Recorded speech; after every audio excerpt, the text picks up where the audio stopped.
Hello friends, welcome to IT study.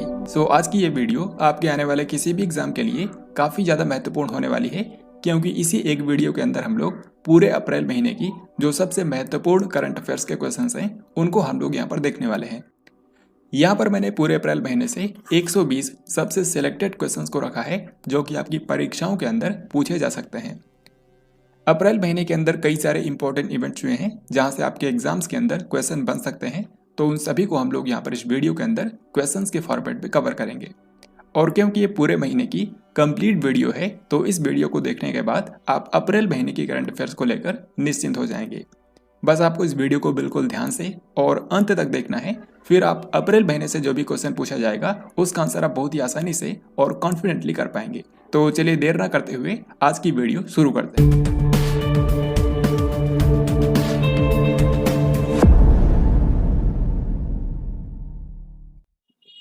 आपके सामने यहाँ पर सबसे पहला क्वेश्चन है, नीति आयोग का नया उपाध्यक्ष किसको अपॉइंट कर दिया गया है।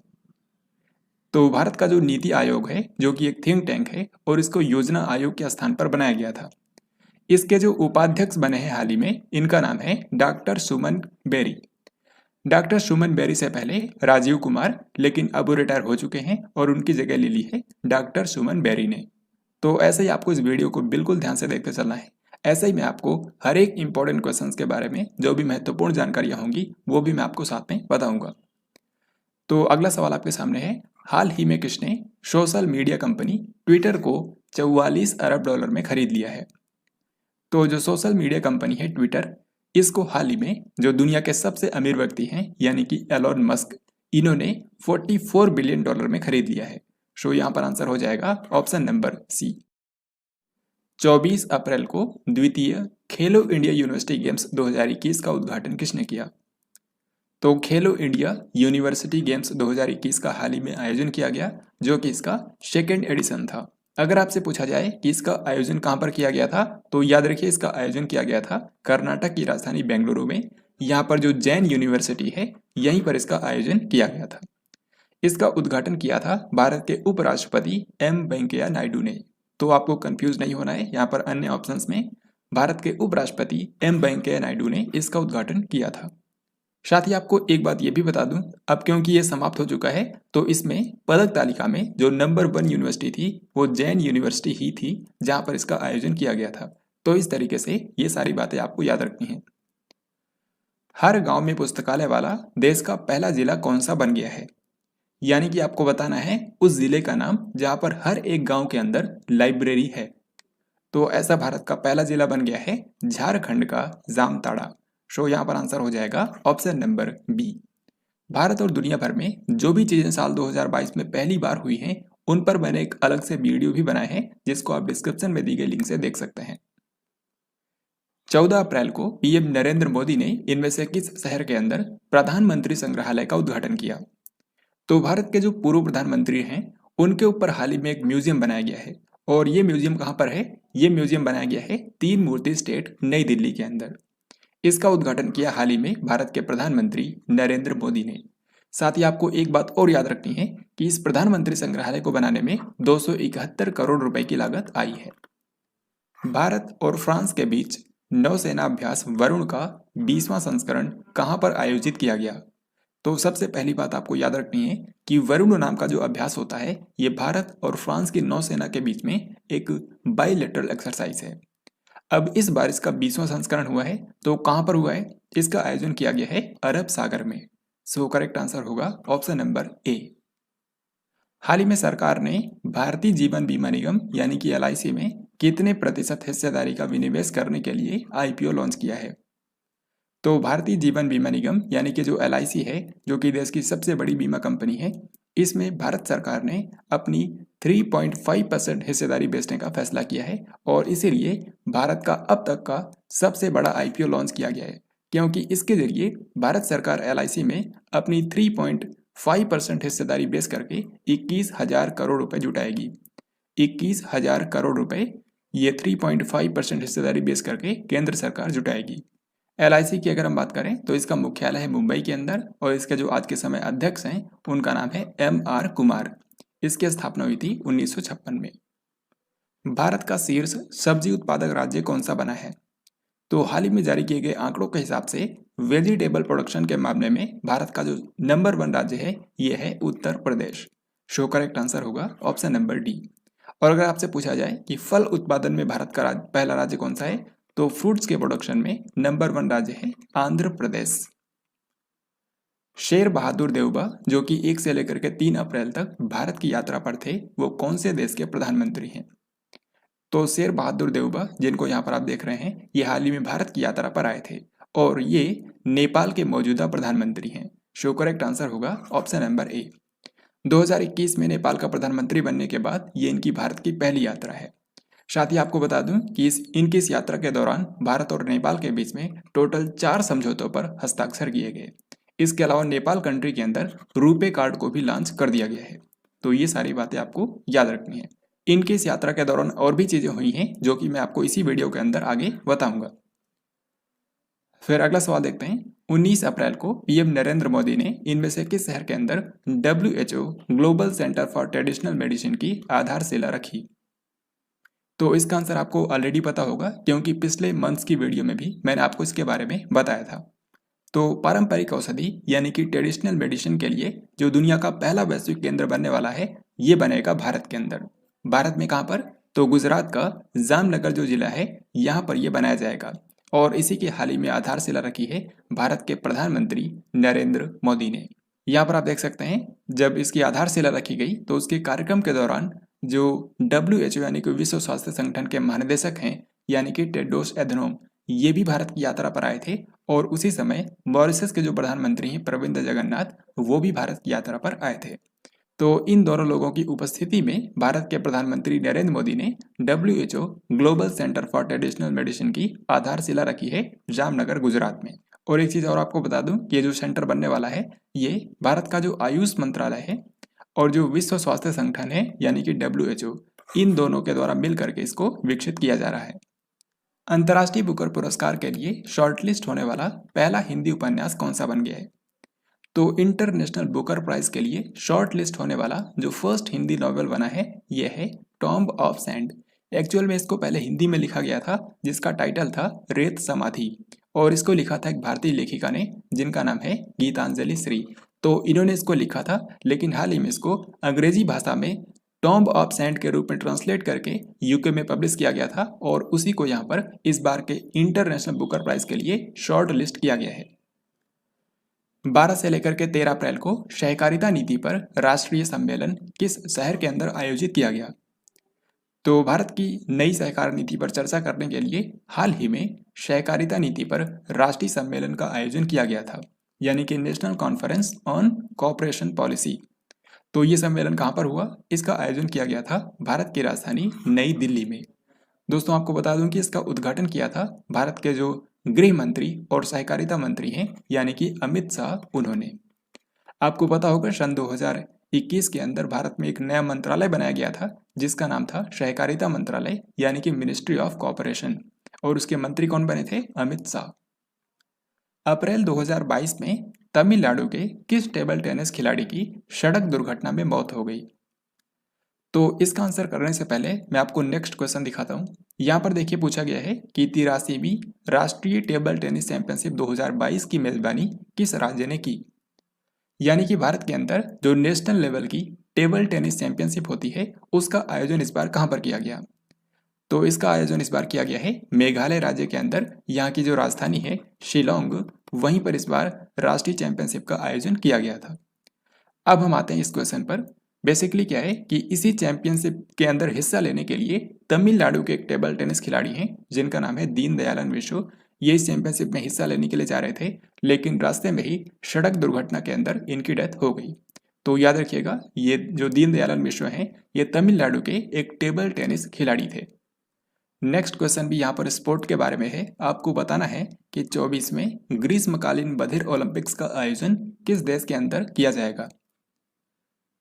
तो समर डेफ ओलंपिक्स जो होता है ये इसका 24वां संस्करण है यानी कि इसमें जो डेफ एथलीट्स हैं जो कि सुनने में सक्षम नहीं हैं, ऐसे एथलीट्स इस गेम के अंदर हिस्सा लेते हैं। इस बार इसका जो 24वां संस्करण हो रहा है इसका आयोजन किया गया है ब्राजील के कैक्सियस डू सुल नाम के एक शहर में। तो यहाँ तो बस सिर्फ इतना ही पूछा गया है कि इसकी मेज़बानी किसने की है। इसकी मेज़बानी की है ब्राज़ील कंट्री ने।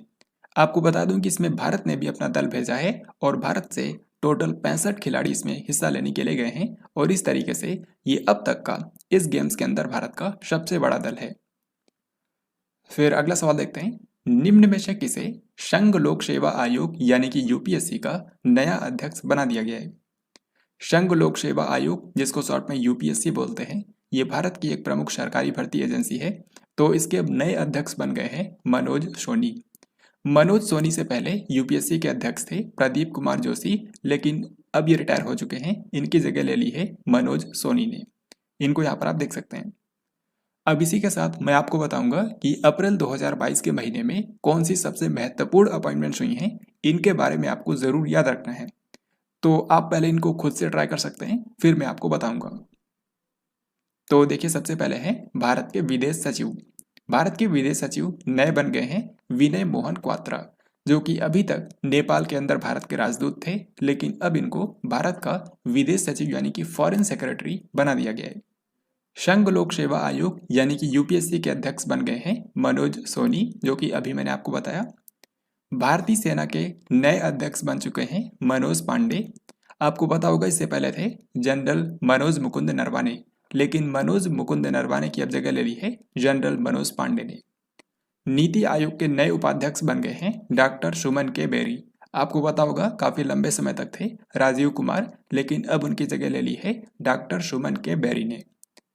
नेस्कॉम यानी कि national association of software and services companies, तो जो नेस्कॉम संस्था है, इसके नए चेयरपर्सन बन गए हैं कृष्णन रामानुजम। फिर आखिर में है भारत के प्रधान वैज्ञानिक सलाहकार यानी कि प्रिंसिपल साइंटिफिक एडवाइजर। तो भारत के प्रधान वैज्ञानिक सलाहकार बन गए हैं अजय कुमार सूद, और इन्होंने जगह ली है के विजय राघवन का। तो ये थे इस महीने के सबसे महत्वपूर्ण अपॉइंटमेंट्स। इनको आपको एक साथ नोट करना है। अब हम लोग आगे बढ़ते हैं। हाल ही में किस सुरंग को आईबीसी बेस्ट इंफ्रास्ट्रक्चर प्रोजेक्ट पुरस्कार मिला है। तो इसका सही उत्तर हो जाएगा ऑप्शन ए यानी कि अटल टनल। अटल टनल जो है, इसी को पहले रोहतांग टनल बोलते थे, क्योंकि ये रोहतांग दर्रे के नीचे ही बनाई गई है, लेकिन बाद में इसका नाम बदल करके अटल बिहारी वाजपेयी के नाम पर कर दिया गया था अटल टनल। इसकी लंबाई है 9.02 किलोमीटर, और यहाँ पर आप इसको देख भी सकते हैं। तो ये जो टनल है, इसको बेहतरीन इंजीनियरिंग के लिए IBC best infrastructure project award के रूप में सम्मानित किया गया है। इमरान खान के प्रधानमंत्री पद से हटने के बाद पाकिस्तान का नया प्रधानमंत्री किसको चुन लिया गया है। तो इमरान खान जो है वो अब प्रधानमंत्री नहीं है पाकिस्तान के, इनकी जगह ले ली है शहबाज शरीफ ने। तो पाकिस्तान के नए प्रधानमंत्री बन गए हैं शहबाज शरीफ, और ये आपको याद रखना है, ये पाकिस्तान के 23वें प्रधानमंत्री बन गए हैं। इनकी पार्टी का नाम है पाकिस्तान मुस्लिम लीग नवाज पार्टी। अब अगला सवाल जो है ये इसी के बारे में है कि पाकिस्तान के इतिहास में पहले प्रधानमंत्री कौन बने हैं जिनको अविश्वास प्रस्ताव के जरिए पद से हटाया गया है। तो इससे पहले यहाँ के जो प्रधानमंत्री थे यानी कि इमरान खान, जो कि पाकिस्तान के 22वें प्रधानमंत्री थे, इनको अविश्वास प्रस्ताव के जरिए हटाया गया और फिर नए प्रधानमंत्री बने शहबाज शरीफ। तो ये जो इमरान खान हैं, ये पाकिस्तान के इतिहास में पहले प्रधानमंत्री बने हैं जिनको अविश्वास प्रस्ताव के जरिए हटाया गया है। इनकी पॉलिटिकल पार्टी का नाम है पाकिस्तान तहरीक इंसाफ। अप्रैल 2022 में संयुक्त राष्ट्र मानवाधिकार परिषद से किस देश को निलंबित कर दिया गया है। तो देखिए फ्रेंड्स, सबसे पहले आपको बता दूं कि ये जो संयुक्त राष्ट्र मानवाधिकार परिषद है, ये दुनिया भर में मानवाधिकारों की रक्षा और उसको बढ़ावा देने के लिए काम करती है। ये यूनाइटेड नेशन की ही एक एजेंसी है और इसके अंदर टोटल 47 मेंबर्स होते हैं। अब ये जो 47 सदस्य होते हैं, हर एक मेंबर को 3-3 साल के लिए चुना जाता है। तो क्या है कि इसमें रसिया भी शामिल था, लेकिन रसिया को अब सस्पेंड कर दिया गया है। क्यों? क्योंकि रूस ने यूक्रेन पर आक्रमण किया है और रूस के जो सैनिक हैं उन्होंने यूक्रेन के अंदर मानवाधिकारों का उल्लंघन किया है। तो यहाँ पर आंसर होगा रूस। इसके लिए संयुक्त राष्ट्र की जो महासभा है उसके अंदर एक प्रस्ताव लाया गया था जिस पर भारत समेत 58 देशों ने वोट नहीं किया था। ये चीज भी आपको याद रखनी है। हाल ही में आए उष्णकटिबंधीय चक्रवात मैगी के कारण इनमें से किस देश के अंदर 200 से अधिक लोगों की मौत हो गई है। तो हाल ही में एक ट्रॉपिकल स्टॉर्म आया जिसका नाम था मैगी। ये स्टॉर्म तो उतना ज़्यादा शक्तिशाली नहीं था, लेकिन इसके चलते जो हुआ वो काफ़ी खतरनाक था, क्योंकि इसके चलते काफ़ी ज़्यादा भूस्खलन हुआ और यहाँ पर बाढ़ आई। इस सब के चलते फिलीपींस कंट्री के अंदर लगभग 200 से भी ज़्यादा लोग मारे गए। तो इस क्वेश्चन का हमारा आंसर हो जाएगा ऑप्शन बी, यानी कि फिलीपींस। तो फिलीपींस कंट्री के अंदर ही मैगी नाम का साइक्लोन हाल ही में आया था, जिसने लगभग 200 से भी ज़्यादा लोगों की जान ली। फिलीपींस वही कंट्री है जिसने भारत के साथ में ब्रह्मोस मिसाइल खरीदने का समझौता किया है। तो ये चीज़ भी आपको पता होनी चाहिए। व्यक्तिगत श्रेणी में कुष्ठ रोग के लिए अंतर्राष्ट्रीय गांधी पुरस्कार 2021 किसको प्रदान किया गया? कुष्ठ रोग, जिसको लेप्रेसी भी बोला जाता है, तो इसके लिए जो इंटरनेशनल गांधी प्राइज दिया जाता है, ये हाल ही में प्रदान किया गया। और भारत के जो उपराष्ट्रपति एम वेंकैया नायडू हैं, उन्होंने विजेताओं के पुरस्कार दिए। इसमें आपको याद रखना है कि व्यक्तिगत श्रेणी में जो विजेता हैं उनका नाम है डॉक्टर भूषण कुमार, जो कि चंडीगढ़ के हैं। और इंस्टीट्यूशनल यानी कि संस्थागत श्रेणी में चुना गया है सहयोग कुष्ठ यज्ञ ट्रस्ट को, जो कि गुजरात के अंदर बेस्ड है। तो बस यही दो नाम आपको याद रखने हैं। व्यक्तिगत श्रेणी में डॉक्टर भूषण कुमार और संस्थागत श्रेणी में सहयोग कुष्ठ यज्ञ ट्रस्ट। तो यहाँ पर क्या आंसर होगा? यहाँ पर होगा डॉक्टर भूषण कुमार। निम्न में से किसे पहले लता दीनानाथ मंगेशकर पुरस्कार से सम्मानित किया गया है? तो भारत की महान गायिका लता मंगेशकर जी का इस साल 6 फरवरी 2022 को निधन हो गया था। तो उन्हीं के सम्मान में हाल ही में एक पुरस्कार पहली बार शुरू किया गया है। इस पुरस्कार का नाम है लता दीनानाथ मंगेशकर पुरस्कार। ये पुरस्कार ऐसे लोगों को दिया जाएगा जिन्होंने राष्ट्र निर्माण में अपना उत्कृष्ट योगदान दिया है। जो फर्स्ट अवार्ड दिया गया है, ये दिया गया प्रधानमंत्री नरेंद्र मोदी को। निम्न में से कौन सा देश है जो कि राष्ट्रमंडल खेल 2026 की मेजबानी करेगा? अब जो कॉमनवेल्थ गेम्स होते हैं, ये 54 कंट्रीज के बीच में खेले जाते हैं। जो कॉमनवेल्थ ऑफ नेशंस के 54 देश हैं, वो इसमें हिस्सा लेते हैं, जिसमें भारत भी है।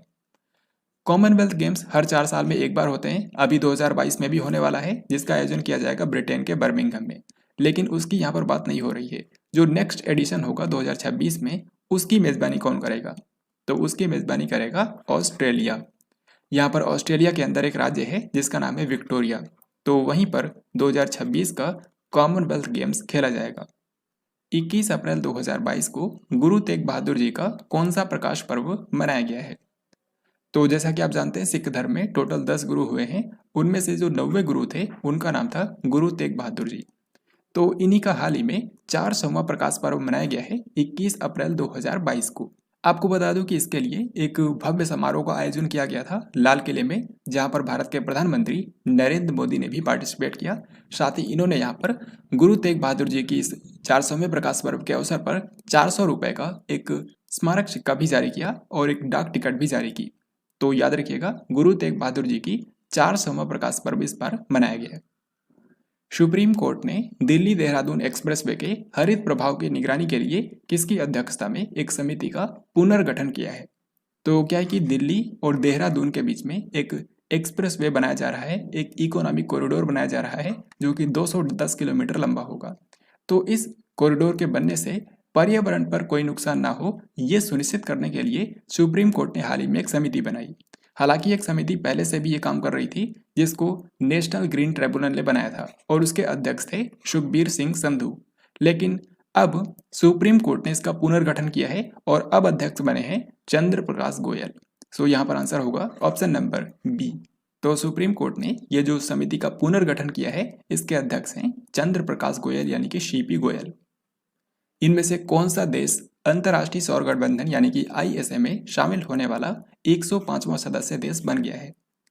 मैंने आपको बताया था कि जो नेपाल के प्रधानमंत्री हैं शेर बहादुर देउबा, वो भारत की यात्रा पर आए थे। तो उसी दौरान उन्होंने अंतर्राष्ट्रीय सौर गठबंधन के फ्रेमवर्क पर हस्ताक्षर भी किए और इस तरीके से इंटरनेशनल सोलर अलायंस में शामिल होने वाला जो नेपाल है, वो 105वां कंट्री बन गया है। भारत के पहले पोर्टेबल सोलर रूफटॉप सिस्टम का अनावरण किस शहर के अंदर किया गया, जिसको GIZ नाम की एक कंपनी के द्वारा डिजाइन किया गया है? तो भारत का पहला पोर्टेबल सोलर रूफटॉप सिस्टम, जिसको आप यहाँ पर देख सकते हैं, इसको बनाया है जर्मन कंपनी GIZ ने और इसको हाल ही में लॉन्च किया गया भारत के गुजरात राज्य की राजधानी यानी कि गांधीनगर में। सो करेक्ट आंसर होगा ऑप्शन बी। इस पोर्टेबल सोलर रूफटॉप सिस्टम को कोई एक अकेला व्यक्ति भी कहीं भी आसानी से इंस्टॉल कर सकता है। Next question and also very very important. सीमा सड़क संगठन यानी कि बीआरओ ने हिमाचल प्रदेश को लद्दाख से जोड़ने के लिए किस स्थान पर दुनिया की सबसे ऊंची सुरंग बनाने की अनाउंसमेंट की है? तो बीआरओ, जिसके बारे में आपको पता होगा, इसको बोलते हैं बॉर्डर रोड ऑर्गेनाइजेशन। नाम के मुताबिक ये बॉर्डर एरियाज में सड़कें बनाता है, साथ ही में जो पहाड़ी इलाके हैं वहां पर ये सड़क निर्माण का काम करता है। तो इसने हाल ही में अनाउंस किया है कि ये दुनिया की सबसे ऊंची सुरंग बनाएगा हिमाचल प्रदेश और लद्दाख को कनेक्ट करने के लिए। तो ये सुरंग किस दर्रे से होकर गुजरेगी, ये आपसे पूछा जा रहा है। सही उत्तर होगा ऑप्शन नंबर बी, यानी कि सिंकुला दर्रा। इस सुरंग के बारे में आपको कुछ महत्वपूर्ण जानकारियां पता होनी चाहिए, जैसे कि ये जो सुरंग होगी ये 16,580 फुट की ऊंचाई पर बनाई जाएगी। इसको बीआरओ के प्रोजेक्ट योजक के तहत 2025 तक बनाकर तैयार किया जाएगा। साथ ही आपको बता दूं कि ये लाहौल को जंस्कार घाटी से जोड़ेगी। लाहौल है हिमाचल प्रदेश के अंदर और जंस्कार घाटी है लद्दाख के अंदर, तो इसीलिए बोला जा रहा है कि हिमाचल प्रदेश को लद्दाख से जोड़ेगी। तो इसमें सबसे महत्वपूर्ण बात क्या है कि ये सिंकुला दर्रे के नीचे बनाई जाएगी, ये आपको ध्यान रखना है।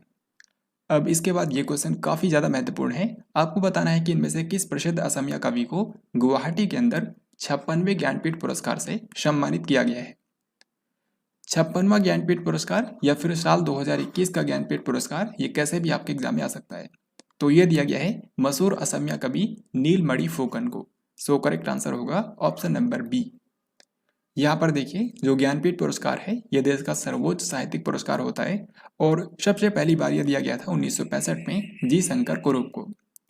सबसे लेटेस्ट की अगर हम बात करें तो 2021 में दिया गया है 56वां नीलमणि फुकन को, और 2022 का भी अनाउंस कर दिया गया है जो कि 57वां ज्ञानपीठ पुरस्कार होगा, और ये दिया जाएगा कोंकणी लेखक दामोदर मौजो को। तो इतना आपको ध्यान रखना है। वर्ष 2023 में होने वाले FIH पुरुष हॉकी विश्व कप की मेजबानी कौन सा भारतीय राज्य करेगा? तो क्वेश्चन से एक चीज तो क्लियर है कि 2023 के अंदर पुरुषों का जो हॉकी का वर्ल्ड कप होने वाला है ये भारत के अंदर आयोजित किया जाएगा। तो भारत में ये कहाँ पर होगा? भारत में आयोजित किया जाएगा ओडिशा राज्य के अंदर। इसके लिए ओडिशा राज्य में 2 शहरों का चुनाव किया गया है, एक तो है राउरकेला और दूसरा है भुवनेश्वर, जो कि यहाँ की राजधानी है। तो राउरकेला और भुवनेश्वर में इसका आयोजन किया जाएगा 2023 में। इनमें से किस राज्य की सरकार ने पूर्व सैनिकों और युवाओं के लिए हिम प्रहरी योजना शुरू करने की अनाउंसमेंट की है? सही उत्तर होगा ऑप्शन बी, यानी कि उत्तराखंड। उत्तराखंड के जो मुख्यमंत्री हैं यानी कि पुष्कर सिंह धामी, इन्होंने हाल ही में अनाउंस किया है कि राज्य के अंदर पूर्व सैनिकों और युवाओं के लिए हिम प्रहरी योजना शुरू की जाएगी। इस योजना का मेन मकसद है कि उत्तराखंड राज्य के जो लोग हैं जो पलायन कर रहे हैं, दूसरे राज्यों में जा रहे हैं, उनके पलायन को रोकना, तो वो उत्तराखंड में ही बने रहें। इसके लिए उत्तराखंड सरकार ने हिम प्रहरी योजना शुरू करने की अनाउंसमेंट की है। इसके जरिए जो उत्तराखंड के बॉर्डर एरियाज हैं वहां पर पूर्व सैनिकों और युवाओं को बसने में उनकी मदद की जाएगी। तो ये चीज याद रखिएगा, उत्तराखंड सरकार ने इसको शुरू किया है। 11 अप्रैल को चौथी भारत अमेरिका 2+2 मंत्री स्तरीय वार्ता किस शहर के अंदर आयोजित की गई? तो भारत और अमेरिका के बीच में जो 2+2 डायलॉग होती है, हाल ही में इसका चौथा संस्करण आयोजित किया गया। इस बार ये कहाँ पर हुई है? इस बार इसका आयोजन किया गया है अमेरिका की राजधानी वाशिंगटन DC में। क्योंकि ये 2+2 डायलॉग है तो इसमें टोटल 4 लोग हिस्सा लेते हैं, 2 लोग भारत की तरफ से और 2 लोग अमेरिका से। यहाँ पर दोनों कंट्रीज के जो रक्षा मंत्री और विदेश मंत्री हैं उन्होंने हिस्सा लिया, जैसे कि भारत के रक्षा मंत्री राजनाथ सिंह, भारत के विदेश मंत्री डॉक्टर एस जयशंकर, अमेरिका के विदेश मंत्री एंटनी ब्लिंकन और अमेरिका के रक्षा मंत्री लॉयड ऑस्टिन। तो इन्हीं 4 लीडर्स के बीच में हाल ही में भारत अमेरिका 2+2 डायलॉग का चौथा संस्करण आयोजित किया गया है अमेरिका की राजधानी वाशिंगटन DC में। ये सबसे महत्वपूर्ण पॉइंट है इस बारे में, तो ये चीज आपको ध्यान रखना है। अंबेडकर जयंती के अवसर पर लॉन्च की गई पुस्तक the boy who wrote a constitution पुस्तक को किसने लिखा है? तो इस किताब को लिखा है राजेश तलवार ने। तो यहाँ पर आंसर होगा ऑप्शन सी। यहाँ पर आप इस बुक का कवर पेज देख सकते हैं, the boy who wrote a constitution, यानी कि इसमें भीमराव अंबेडकर के बचपन से लेकर के देश का पहला कानून मंत्री बनने तक का सफर बताया गया है। तो याद रखिएगा, इसको लिखा है राजेश तलवार ने। हाल ही में किस भारतीय शहर को 2021 tree city of the world के रूप में मान्यता मिली है? Tree city of the world जो है ये ऐसे शहरों को घोषित किया जाता है जिन्होंने अपने शहर के अंदर वहां पर पेड़ों को बचाने के लिए प्रतिबद्धता दिखाई है, यानी कि शहर को हरा भरा बनाए रखने में योगदान दिया है। तो ऐसे शहरों को ये अवार्ड मिलता है। 2021 के लिए भारत के 2 शहरों को चुना गया है, एक तो है मुंबई, दूसरा है हैदराबाद।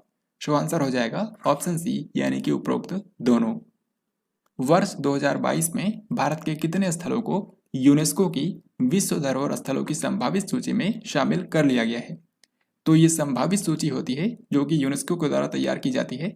अभी के समय भारत के टोटल 49 ऐसे साइट्स हैं जिनको यूनेस्को ने टेंटेटिव लिस्ट के अंदर रखा है। तो यहाँ पर आंसर क्या होगा? 2022 के लिए टोटल 3 स्थलों को चुना गया है। यहाँ पर आप देख सकते हैं जिन 3 स्थलों को शामिल किया गया है उनमें से एक है महाराष्ट्र के geoglyphs of Konkan region of India. तो चट्टानों के ऊपर जो इस तरीके से कलाकृतियां बनी हैं इनको इसमें शामिल किया गया है। दूसरा जिंकिंग जेरी जो है ये इसको स्थानीय भाषा में बोला जाता है। ये मेघालय राज्य के अंदर जो लिविंग रूट ब्रिज हैं उनको शामिल किया गया है। और तीसरा है आंध्र प्रदेश के अंदर स्थित Shri Virbhadra temple and monolithic bull यानी कि नंदी, जो कि आंध्र प्रदेश के लेपाक्षी में स्थित है, तो इसको भी यहाँ पर शामिल किया गया है। तो ये आपको ध्यान रखना है, वेरी इंपॉर्टेंट। जंगली जानवरों को कानूनी अधिकार देने वाला दुनिया का पहला देश कौन सा बन गया है?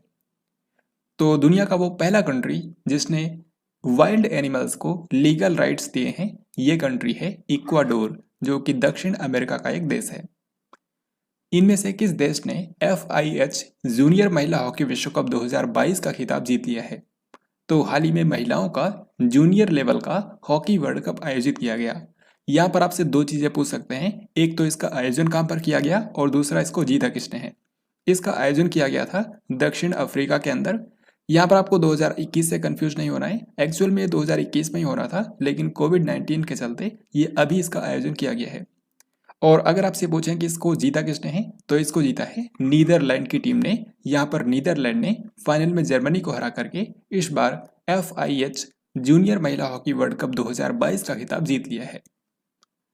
प्रथम शेमिकॉन इंडिया 2022 सम्मेलन का आयोजन किस शहर के अंदर किया गया?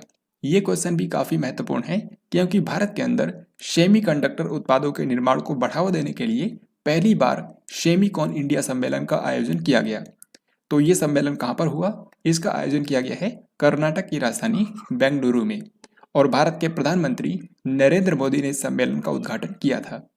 यहाँ पर आप इसकी थीम भी देख सकते हैं, डिजाइन एंड मैन्युफैक्चर। तो जैसा कि आप जानते हैं जो पंचायती राज दिवस होता है ये हर साल 24 अप्रैल को मनाया जाता है।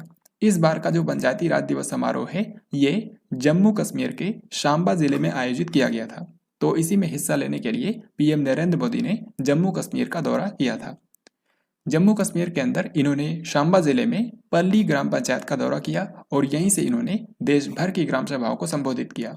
इसके बाद PM नरेंद्र मोदी ने यहाँ पर जम्मू कश्मीर के लिए 20,000 करोड़ रुपए की परियोजनाओं का लोकार्पण और शिलान्यास किया। अब यहाँ पर जो PM नरेंद्र मोदी ने कुछ परियोजनाओं का उद्घाटन और शिलान्यास किया है, इनमें से जिन परियोजनाओं का उद्घाटन किया उनमें से एक महत्वपूर्ण है बनिहाल काजीगुंड सड़क सुरंग। तो एक रोड टनल बनाई गई है बनिहाल से लेकर के काजीगुंड तक, जिसकी टोटल लंबाई है 8.45 किलोमीटर। तो एक चीज तो आपको ये याद रखनी है। इसके अलावा जो जम्मू कश्मीर का किश्तवाड़ जिला है, इस जिले के अंदर चिनाब नदी के ऊपर 2 हाइड्रो पावर प्रोजेक्ट्स की आधारशिला रखी है PM नरेंद्र मोदी ने। तो ये तो काफी ज्यादा महत्वपूर्ण है। इनमें से एक है रतले जल विद्युत परियोजना और दूसरी का नाम है क्वार जल विद्युत परियोजना। जो रतले हाइड्रो पावर प्रोजेक्ट है इसकी टोटल क्षमता होगी 850 मेगावाट, जबकि जो क्वार हाइड्रो पावर प्रोजेक्ट होगा इसकी क्षमता होगी 540 मेगावाट। ये दोनों ही जम्मू कश्मीर के किश्तवाड़ जिले में चिनाब नदी के ऊपर स्थापित किए जाएंगे। तो इन दोनों प्रोजेक्ट्स के बारे में आपको ध्यान रखना है। अगला सवाल देखते हैं, भारत की पहली कार्बन न्यूट्रल पंचायत कौन सी बन गई है? तो देश की पहली कार्बन न्यूट्रल पंचायत कौन सी है? ये है पल्ली ग्राम पंचायत जम्मू कश्मीर में, जो कि जम्मू कश्मीर के सांबा जिले में है। यहाँ पर PM नरेंद्र मोदी ने 500 किलोवाट के एक सोलर पावर प्लांट का उद्घाटन किया है और इसी पावर प्लांट के जरिए पल्ली ग्राम पंचायत में ऊर्जा की जरूरत को पूरा किया जाता है। तो इस तरीके से जो पल्ली ग्राम पंचायत है ये देश की पहली कार्बन न्यूट्रल पंचायत बन चुकी है। इनमें से कौन से राज्य के पंचायती राज विभाग ने ई पंचायत पुरस्कार 2022 के कैटेगरी 1 का प्रथम पुरस्कार जीता है? तो ई पंचायत पुरस्कार जो है ये हर साल राष्ट्रीय पंचायती राज दिवस के अवसर पर प्रदान किए जाते हैं। तो साल 2022 के लिए कर्नाटक राज्य को फर्स्ट प्राइज मिला है। सो यहाँ पर आंसर होगा ऑप्शन बी। हाल ही में किस मंत्रालय ने मंदिर 360 नामक एक वेबसाइट लॉन्च की है? मंदिर 360 नाम की जो वेबसाइट है, इसको लॉन्च किया है भारत के संस्कृति मंत्रालय ने, यानी कि मिनिस्ट्री ऑफ कल्चर ने, जिसके मंत्री हैं जी किशन रेड्डी। ये जो वेबसाइट है, इसके आप नाम से समझ सकते हैं कि भारत के अंदर जो भी तीर्थ स्थल हैं, उनकी लाइव कवरेज इस वेबसाइट के ऊपर दिखाई जाएगी। तो इसको लॉन्च किया है संस्कृति मंत्रालय ने। 4 अप्रैल को किस राज्य के अंदर 13 नए जिलों का उद्घाटन किया गया? इनमें से वो कौन सा राज्य है जहां पर एक साथ 13 नए जिले बने हैं? तो ये राज्य है आंध्र प्रदेश। आंध्र प्रदेश में इससे पहले टोटल 13 जिले थे और 13 और नए जिले बना दिए गए हैं, यानी कि अब टोटल 26 जिले हो चुके हैं आंध्र प्रदेश में। यहाँ पर आप इस मैप में देख सकते हैं, यहाँ पर जो पहले 13 जिले थे उनको दिखाया गया है और अभी जो 13 ऐड होकर टोटल 26 जिले हो चुके हैं उनको यहाँ पर दिखाया गया है। अब इसी में यहाँ पर देखिए पूछा गया है कि 4 अप्रैल को 13 नए जिलों के जुड़ने के बाद आंध्र प्रदेश के अंदर अब कितने जिले हो चुके हैं? तो आंध्र प्रदेश में 13 तो पहले से ही थे, 13 और जुड़ गए हैं, तो टोटल हो गए हैं 26 जिले। 1 अप्रैल को परीक्षा पे चर्चा का 5वां संस्करण किस शहर के अंदर आयोजित किया गया? परीक्षा पे चर्चा जो कार्यक्रम है, ये एक आपसी संवाद कार्यक्रम है जिसको पीएम नरेंद्र मोदी ने सन 2018 में शुरू किया था। इसके अंतर्गत भारत के जो प्रधानमंत्री हैं, वो छात्रों को परीक्षा के तनाव से मुक्त रहने के लिए उनसे बातचीत करते हैं। तो इस बार इसका जो 5th एडिशन हुआ है, इसका आयोजन किया गया नई दिल्ली के ताल कटोरा स्टेडियम में। सो करेक्ट आंसर होगा ऑप्शन डी। कविता संग्रह मैं तो यहाँ हूँ, ये एक कविता संग्रह है। इसके लिए किस लेखक को सरस्वती सम्मान 2021 से सम्मानित किया जाएगा? सरस्वती सम्मान जो है, ये के बिड़ला फाउंडेशन के द्वारा दिया जाता है और ये एक साहित्यिक पुरस्कार है। तो जिस लेखक को इस बार दिया गया है 2021 के लिए, इनका नाम है रामदरस मिश्रा। इनको इनके कविताओं के संग्रह मैं तो यहाँ हूँ के लिए 2021 का सरस्वती सम्मान दिया जाएगा। साथ ही आपको ये भी बता दूं कि ये 31वां सरस्वती सम्मान है। इनमें से कौन सा देश 21वें वर्ल्ड कांग्रेस ऑफ अकाउंटेंट्स 2022 की मेजबानी करेगा? तो विश्व लेखाकार सम्मेलन यानी कि वर्ल्ड कांग्रेस ऑफ अकाउंटेंट्स, इसका आयोजन हर 4 साल में एक बार किया जाता है और ये पहली बार भारत में होने वाला है सन 2022 में। तो ये कहाँ पर होगा? यहाँ पर आप इसके लोगों में देख सकते हैं 21st world Congress of accountants 2022। ये 18 से लेकर के 21 नवंबर तक मुंबई के अंदर आयोजित किया जाएगा।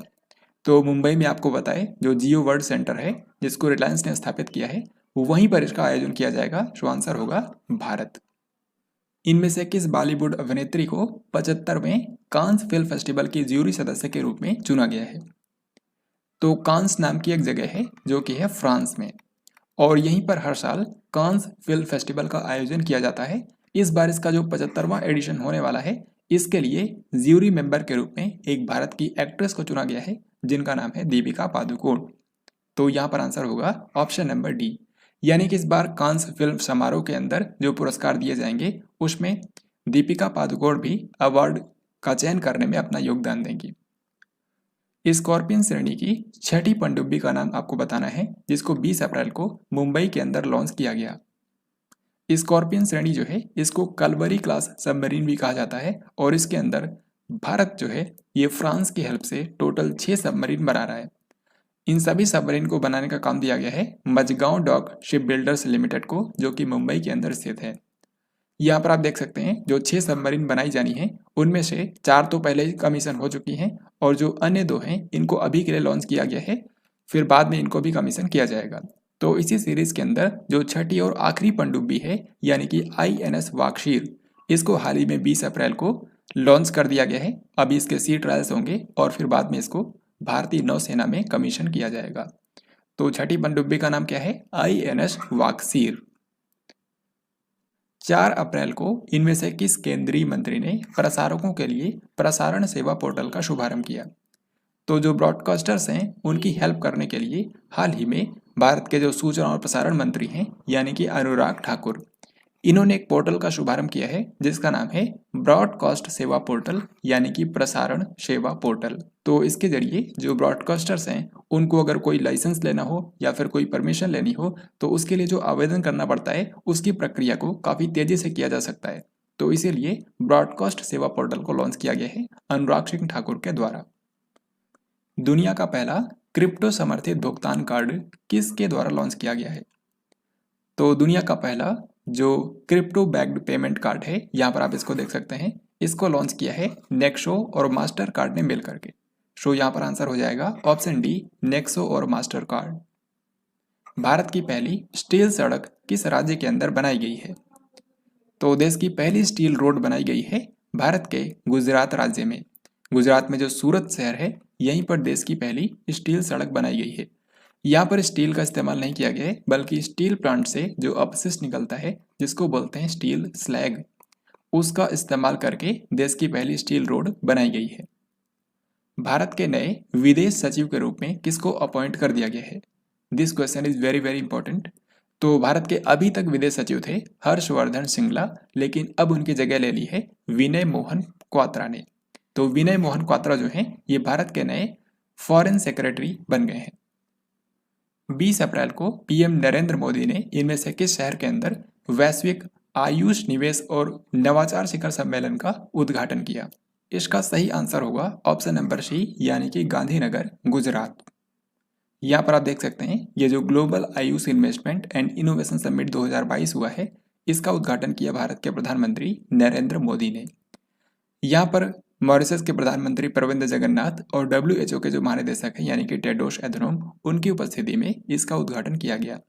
ये जो सम्मेलन है, ये भारत के आयुष क्षेत्र में इन्वेस्टमेंट और इनोवेशन को बढ़ावा देने के लिए आयोजित किया गया था।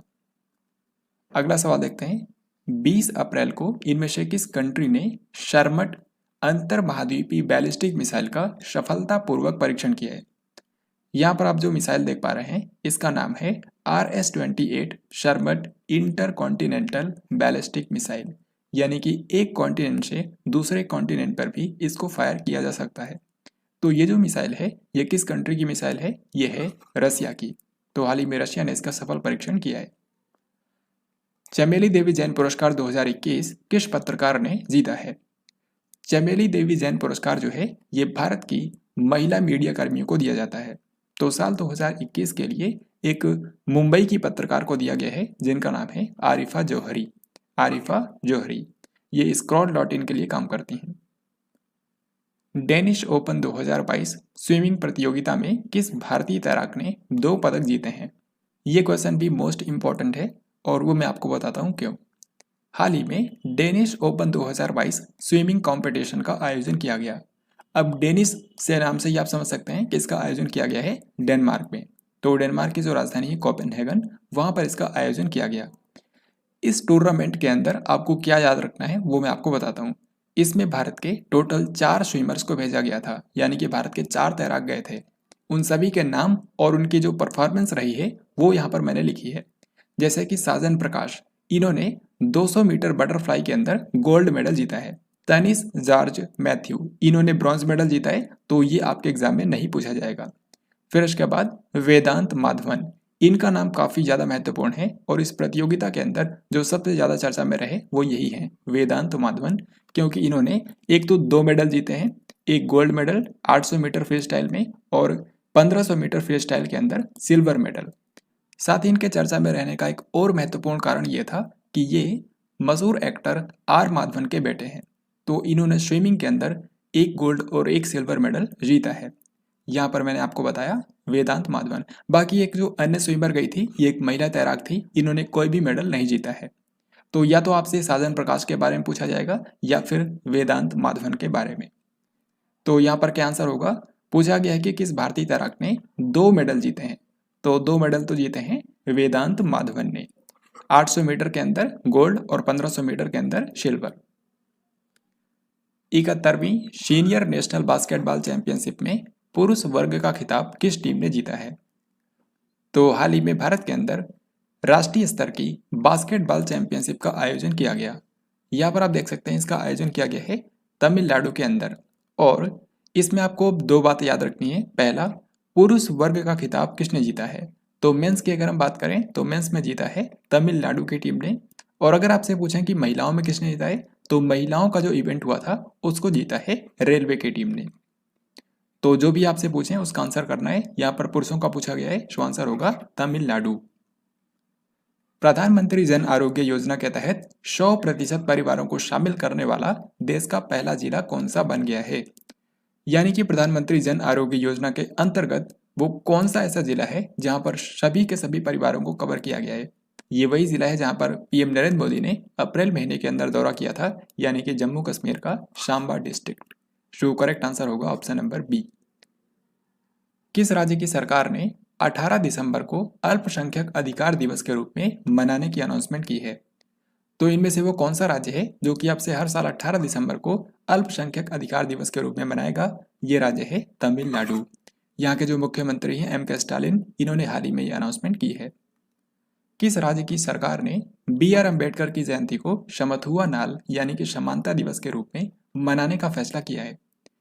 भीमराव अंबेडकर जी की जो जयंती होती है वो हर साल 14 अप्रैल को मनाई जाती है और इस साल इनकी 131 यानी कि 131वीं जयंती मनाई गई। और इसी अवसर पर तमिलनाडु की सरकार ने फैसला किया है कि अब से हर साल बी आर अम्बेडकर की जो जयंती होती है उसको समानता दिवस के रूप में तमिलनाडु के अंदर मनाया जाएगा। सो आंसर होगा तमिलनाडु। यानी कि तमिलनाडु ने 2 नए डेज की शुरुआत की है। एक तो अल्पसंख्यक अधिकार दिवस जो कि 18 दिसंबर को होगा और समानता दिवस ये मनाया जाएगा 14 अप्रैल को।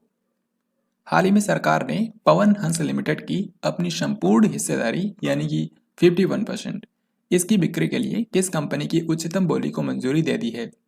इसका क्या मतलब है? इसका मतलब ये है, पहले तो आपको ये पता होना चाहिए कि जो पवन हंस लिमिटेड है ये नोएडा में बेस्ड एक हेलीकॉप्टर सर्विस प्रोवाइडर कंपनी है। अब इस कंपनी में भारत सरकार की जो अभी के समय हिस्सेदारी है वो है 51%। तो अब सरकार ने फैसला किया है कि सरकार अपनी जो ये टोटल हिस्सेदारी है इसमें 51% इसको किसी प्राइवेट कंपनी को बेचेगी। तो इसके लिए बोली का आयोजन किया गया था और जो अधिकतम बोली लगाने वाली कंपनी थी ये है स्टार9 मोबिलिटी प्राइवेट लिमिटेड। इसने टोटल 211 करोड़ रुपए की बोली लगाई थी और अब इसको भारत सरकार ने इसकी बोली को मंजूर कर लिया है। यानी कि भारत सरकार पवन हंस लिमिटेड में अपनी जो हिस्सेदारी है 51% ये स्टार9 मोबिलिटी प्राइवेट लिमिटेड को बेच देगी। विश्व डबल्स स्क्वाश चैंपियनशिप जीतने वाली भारत की पहली मिश्रित जोड़ी कौन सी बन गई है? तो स्क्वैश के अंदर जो डबल्स चैंपियनशिप होती है वर्ल्ड लेवल पर, इसमें आज तक कभी भी भारत ने गोल्ड मेडल नहीं जीता था। तो ये पहली बार है जब भारत की जोड़ी ने यहाँ पर मिक्स्ड डबल्स की जोड़ी ने गोल्ड मेडल जीता है। और ये जोड़ी कौन सी है? दीपिका पल्लिकल और सौरभ घोषाल की जोड़ी। सो करेक्ट आंसर होगा ऑप्शन नंबर बी। यहाँ पर देखिए ये जो विश्व स्क्वैश युगल चैंपियनशिप 2022 हुई है इसका आयोजन किया गया था स्कॉटलैंड के ग्लासगो शहर में। इसमें अगर हम भारतीय विजेताओं की बात करें तो भारत ने 2 इवेंट्स के अंदर गोल्ड मेडल जीता है। एक तो महिलाओं का जो डबल्स इवेंट हुआ था और जो मिक्स्ड डबल्स इवेंट हुआ था, इन दोनों में भारत ने गोल्ड मेडल जीता है।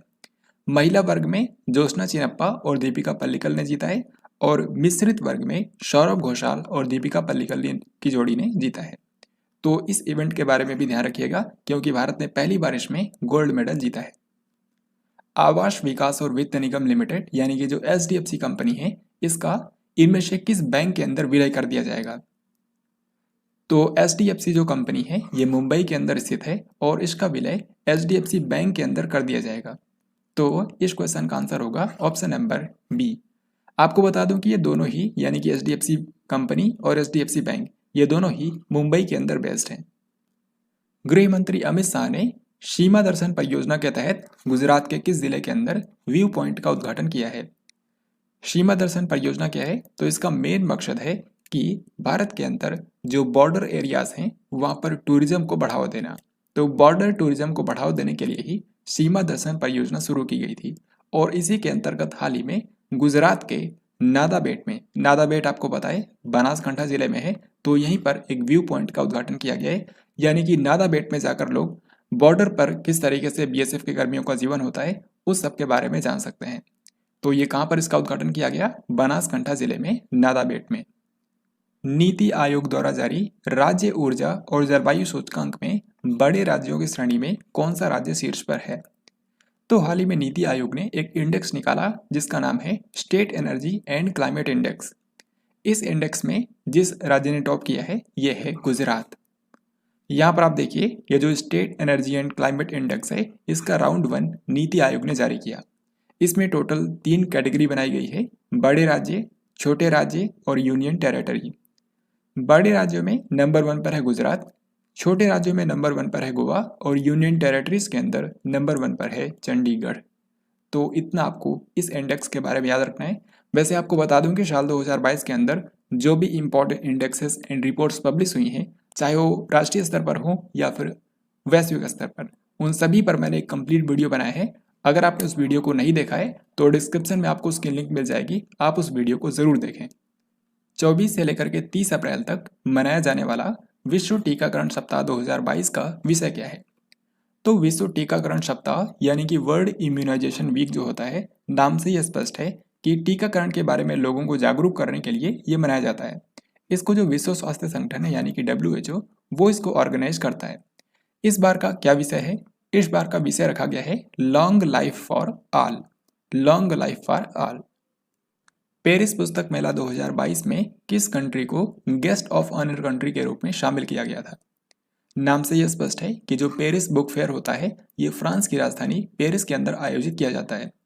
ये क्वेश्चन वैसे भी काफ़ी महत्वपूर्ण है क्योंकि इसकी अनाउंसमेंट सन 2018 में ही हो गई थी कि 2022 में गेस्ट ऑफ ऑनर कंट्री के रूप में भारत को शामिल किया जाएगा। तो इस बार पेरिस बुक फेयर का गेस्ट ऑफ ऑनर कंट्री है अपना भारत। विक्टर ओर्बन ने इनमें से किस यूरोपीय देश में हुए संसदीय चुनाव के अंदर लगातार चौथी बार जीत हासिल की?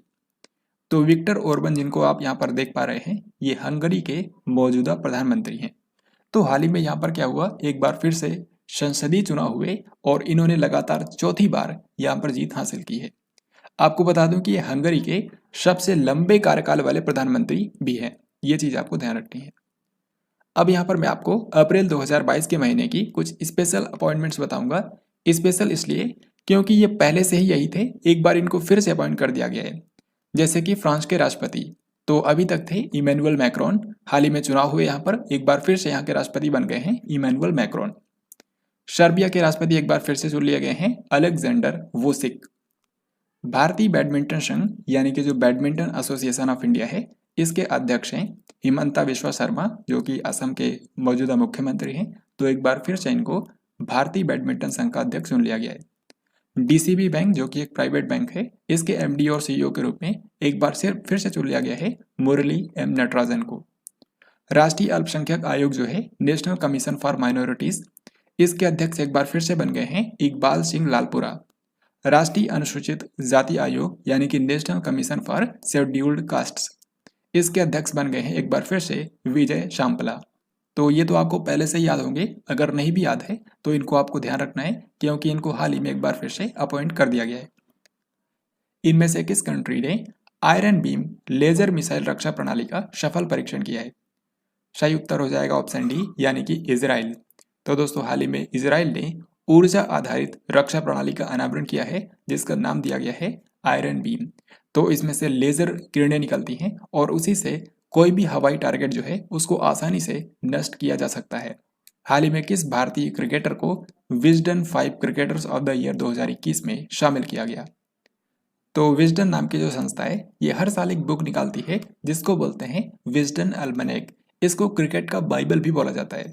2022 के इसके एडिशन के बारे में आपको 3 महत्वपूर्ण बातें याद रखनी है। पहला, साल के सर्वश्रेष्ठ क्रिकेटर के रूप में किसको चुना गया है? तो उनका नाम है जो रूट, जो कि है इंग्लैंड के। साल की सर्वश्रेष्ठ महिला क्रिकेटर के रूप में किसको चुना गया है? तो ये हैं दक्षिण अफ्रीका की लिजेल ली। और जो Wisden 5 cricketer of the year का हर साल चुनाव किया जाता है, यानी कि साल के 5 सबसे बेस्ट क्रिकेटर, उनमें भारत के 2 खिलाड़ी शामिल हैं।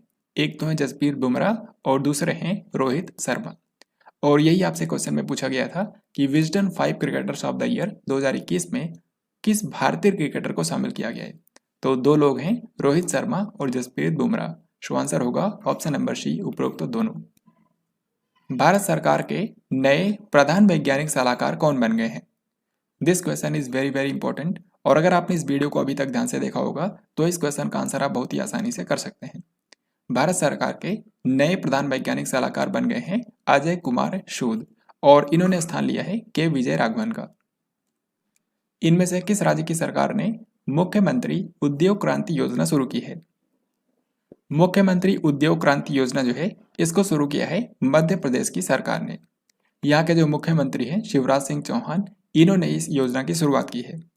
इस योजना के अंतर्गत मध्य प्रदेश के युवाओं को स्वरोजगार के लिए 1 से लेकर के 50 लाख रुपए तक का लोन प्रोवाइड किया जाएगा। और ये जो लोन इनको प्रोवाइड किया जाएगा, इसके ऊपर 3% की ब्याज सब्सिडी मध्य प्रदेश राज्य सरकार के द्वारा दी जाएगी। तो याद रखिएगा, मुख्यमंत्री उद्योग क्रांति योजना शुरू की है मध्य प्रदेश की सरकार ने। आईपीएल इतिहास में रिटायर आउट होने वाले पहले खिलाड़ी कौन बन गए हैं? तो आईपीएल के इतिहास में रिटायर आउट होने वाले जो फर्स्ट प्लेयर बने हैं, इनका नाम है रविचंद्रन अश्विन। और ये किस टीम के लिए खेलते हैं? ये राजस्थान रॉयल्स टीम के लिए खेलते हैं। हाल ही में T20 के अंदर 2 महत्वपूर्ण रिकॉर्ड्स बने हैं, इनके बारे में आपको याद रखना है। जैसे कि रोहित शर्मा जो है, ये T20 क्रिकेट के अंदर 10,000 रन बनाने वाले दूसरे भारतीय बल्लेबाज बन गए हैं। तो इससे पहले तक भारत के अंदर T20 क्रिकेट में सिर्फ एक ही बैट्समैन ने 10,000 रन कंप्लीट किए थे, और वो थे विराट कोहली। और अब दूसरे व्यक्ति बन गए हैं रोहित शर्मा। वहीं केएल राहुल ये T20 क्रिकेट के अंदर 6 शतक लगाने वाले दूसरे भारतीय बल्लेबाज बन गए हैं। आपको पता होगा, T20 के अंदर भारत ने सबसे ज्यादा शतक लगाए हैं रोहित शर्मा ने, टोटल 6 शतक। तो अब इनकी बराबरी कर ली है केएल राहुल ने। इनमें से किस टीम ने 12वीं सीनियर पुरुष राष्ट्रीय हॉकी चैंपियनशिप जीती है? तो हाल ही में सीनियर लेवल की पुरुषों की राष्ट्रीय हॉकी चैंपियनशिप का आयोजन किया गया। ये जो चैंपियनशिप हुई है, इसको जीता है हरियाणा की टीम ने, और हरियाणा ने फाइनल में हराया तमिलनाडु की टीम को। यहाँ पर आप देख सकते हैं चैंपियन बनी है हरियाणा की टीम। हाल ही में किस मंत्रालय ने स्थानीय कारीगरों व उत्पादों को बढ़ावा देने के लिए अवसर योजना शुरू की है? तो अवसर योजना क्या है? इसका फुल फॉर्म होता है airport as venue for skilled artisans of the region. यानी कि किसी भी क्षेत्र में वहाँ के जो स्थानीय लोग हैं, उनकी प्रतिभा को प्रदर्शित करने के लिए एयरपोर्ट्स को एक वेन्यू के रूप में इस्तेमाल किया जाएगा। यानी कि भारत के अंदर जो एयरपोर्ट्स अथॉरिटी ऑफ इंडिया है, उसके द्वारा संचालित जितने भी भारत के अंदर एयरपोर्ट्स हैं, हर एक एयरपोर्ट पर इस तरीके से वहाँ के स्थानीय लोगों को अपना स्टॉल लगाने के लिए स्पेस दिया जाएगा। तो यही है अवसर योजना, जिसकी शुरुआत की है भारत के नागरिक उड्डयन मंत्रालय ने। सो यहाँ पर आंसर होगा ऑप्शन नंबर ए। फिर नेक्स्ट क्वेश्चन आपके सामने है, academy of motion picture arts and sciences ने इनमें से किस अभिनेता को 10 वर्षों के लिए ऑस्कर पुरस्कारों में भाग लेने पर रोक लगा दी है? तो इसका आंसर आपको ऑलरेडी पता होगा, क्योंकि हाल ही में काफी चर्चा में रहा। इसका सही उत्तर होगा ऑप्शन ए, यानी कि विल स्मिथ। विल स्मिथ वही अमेरिकी अभिनेता हैं जिनको इस साल ऑस्कर पुरस्कारों में बेस्ट एक्टर का अवार्ड दिया गया था। लेकिन ऑस्कर अवार्ड सेरेमनी के दौरान इन्होंने कॉमेडियन क्रिस रॉक को थप्पड़ मारा था, जिसके चलते इनको ऑस्कर पुरस्कार देने वाली जो संस्था है, यानी कि academy of motion picture arts and sciences, इसने इनको ऑस्कर पुरस्कारों में 10 सालों के लिए भाग लेने पर रोक लगा दी है। तो ये चीज आपको ध्यान रखनी है। 2 अप्रैल को भारत और किस देश के बीच इंड-ऑस ECTA समझौते पर हस्ताक्षर किए गए? इंड-ऑस ETCA समझौता क्या है? तो ये भारत और ऑस्ट्रेलिया के बीच में एक फ्री ट्रेड एग्रीमेंट है। यहाँ पर आप देख सकते हैं इसका फुल फॉर्म होगा India Australia economic cooperation trade agreement, यानी कि भारत ऑस्ट्रेलिया आर्थिक भागीदारी व्यापार समझौता। तो इस क्वेश्चन का हमारा आंसर होगा ऑप्शन नंबर बी। साथ ही आपको बता दूं कि ये भारत और ऑस्ट्रेलिया के बीच में जो फ्री ट्रेड एग्रीमेंट हुआ है, ये पिछले 1 दशक में किसी भी विकसित देश के साथ में भारत का पहला फ्री ट्रेड एग्रीमेंट है। 2 अप्रैल को भारत और ऑस्ट्रेलिया के बीच में एक वर्चुअल समिट का आयोजन किया गया था, जिसमें भारत के प्रधानमंत्री नरेंद्र मोदी, ऑस्ट्रेलिया के प्रधानमंत्री स्कॉट मॉरिसन ने पार्टिसिपेट किया था। तो उसी दौरान ये समझौता हुआ। फोर्ब्स वर्ल्ड बिलियनियर लिस्ट 2022 के अनुसार दुनिया के सबसे अमीर व्यक्ति कौन बन गए हैं? तो फोर्ब्स पत्रिका ने अपनी वार्षिक जो सबसे अमीर व्यक्तियों की सूची होती है, उसको हाल ही में जारी किया है। इसके अनुसार दुनिया के जो सबसे अमीर व्यक्ति हैं, ये हैं एलोन मस्क, जिन्होंने हाल ही में ट्विटर कंपनी को खरीद लिया है। यहाँ पर आप देख सकते हैं फोर्ब्स वर्ल्ड बिलियनियर लिस्ट 2022 के अनुसार दुनिया में जो सबसे अमीर व्यक्ति हैं, उनमें नंबर 1 पर हैं एलोन मस्क, दूसरे स्थान पर हैं जेफ बेजोस, तीसरे नंबर पर हैं बर्नार्ड अर्नोल्ड। भारत में अगर हम टॉप अमीर व्यक्तियों की बात करें तो उसमें सबसे पहले आते हैं मुकेश अंबानी, जिनकी ग्लोबल रैंक है 10th। इसके बाद आते हैं गौतम अडानी, जिनकी रैंक है 11। साथ ही आपको सावित्री जिंदल के बारे में भी याद रखना है, इनकी रैंक है 91 और ये भारत की सबसे अमीर महिला है। इंडियन प्रीमियर लीग यानी कि IPL में सबसे अधिक विकेट लेने वाले गेंदबाज कौन बन गए हैं? सही उत्तर हो जाएगा ऑप्शन ए, यानी कि ड्वेन ब्रावो।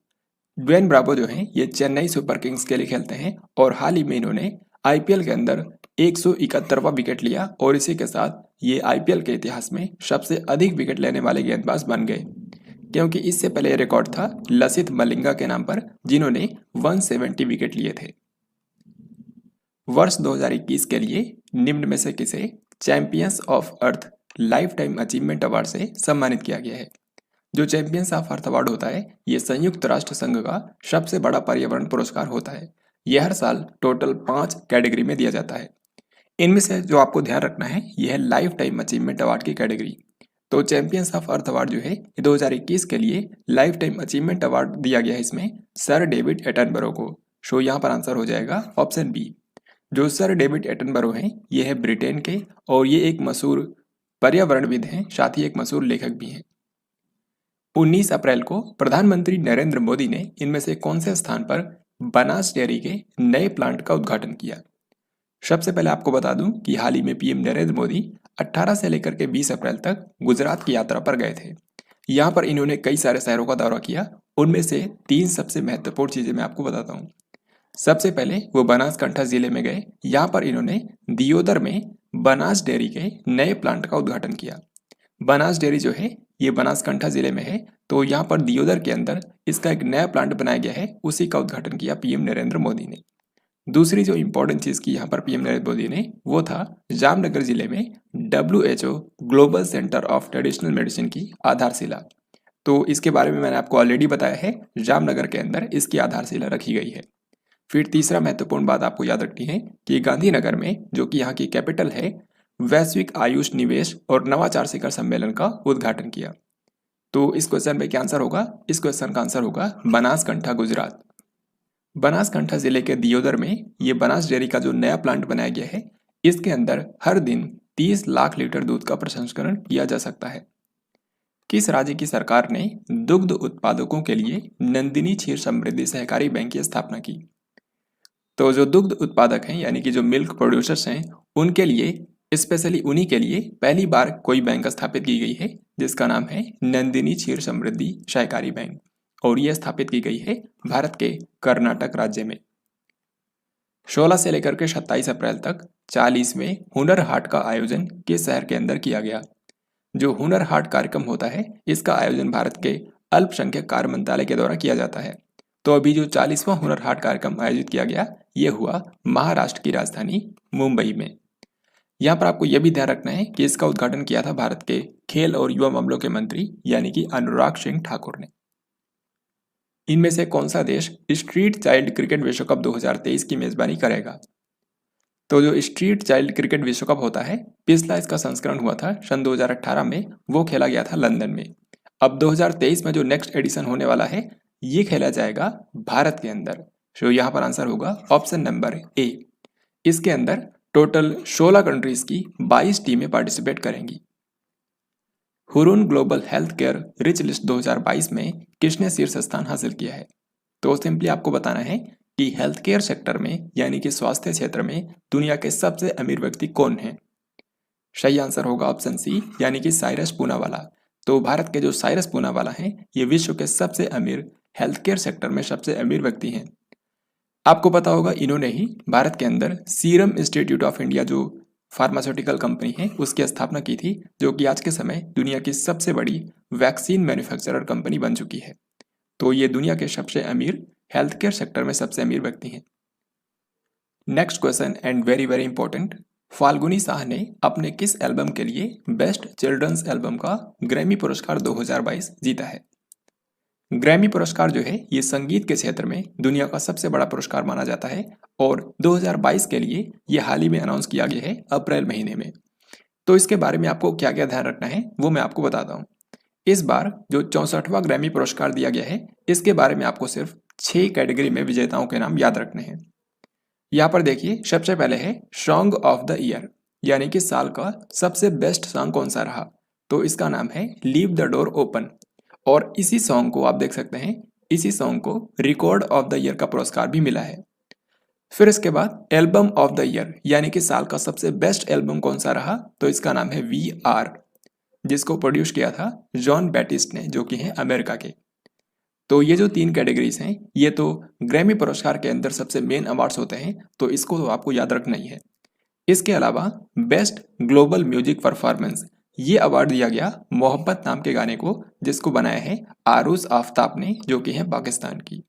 ये मैं आपको इसलिए बता रहा हूँ क्योंकि जो आरुज आफ्ताब हैं ये ग्रैमी पुरस्कार जीतने वाली पाकिस्तान की पहली कलाकार हैं, तो इसीलिए इनका नाम काफ़ी महत्वपूर्ण हो जाता है। तो आरुज आफ्ताब ने मोहब्बत नाम के अपने गाने के लिए बेस्ट ग्लोबल म्यूजिक परफॉर्मेंस का अवार्ड जीता है।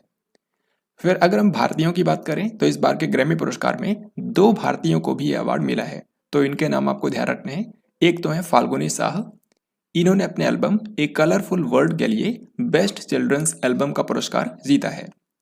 फिर इसके बाद आखिर में है बेस्ट न्यू एज एल्बम की कैटेगरी, तो इसमें विजेता जो एल्बम है इसका नाम है डिवाइन टाइड्स। इसको 2 लोगों ने मिलकर तैयार किया है, स्टीवर्ट कोपलैंड जो कि अमेरिका के हैं और भारत के रिकी केस ने। तो यहाँ पर 2 भारतीयों को भी इस बार ग्रैमी पुरस्कार मिला है।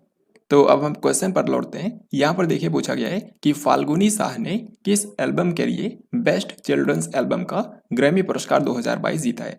तो फाल्गुनी शाह जो कि न्यूयॉर्क में स्थित भारत की एक सिंगर हैं, इन्होंने अपने एल्बम ए कलरफुल वर्ल्ड के लिए ग्रैमी पुरस्कार जीता है। सो यहाँ पर आंसर होगा ऑप्शन बी। तो इस बार के ग्रैमी पुरस्कारों के बारे में आपको सिर्फ इतना ही याद रखना है। अब हम लोग आगे बढ़ते हैं। 17 से लेकर के 24 अप्रैल तक भारत का दौरा करने वाले प्रविंद कुमार जगन्नाथ किस देश के प्रधानमंत्री हैं। तो प्रविंद कुमार जगन्नाथ, जिनको आप यहाँ पर देख पा रहे हैं, ये हाल ही में 8 दिनों के लिए भारत की यात्रा पर आए थे। और ये कौन से देश के प्रधानमंत्री हैं? ये है मॉरिशस के मौजूदा प्रधानमंत्री। सो यहाँ पर आंसर होगा ऑप्शन सी। मॉरिशस की राजधानी है पोर्ट लुइस और यहाँ की करेंसी है मॉरिशियस रूपी।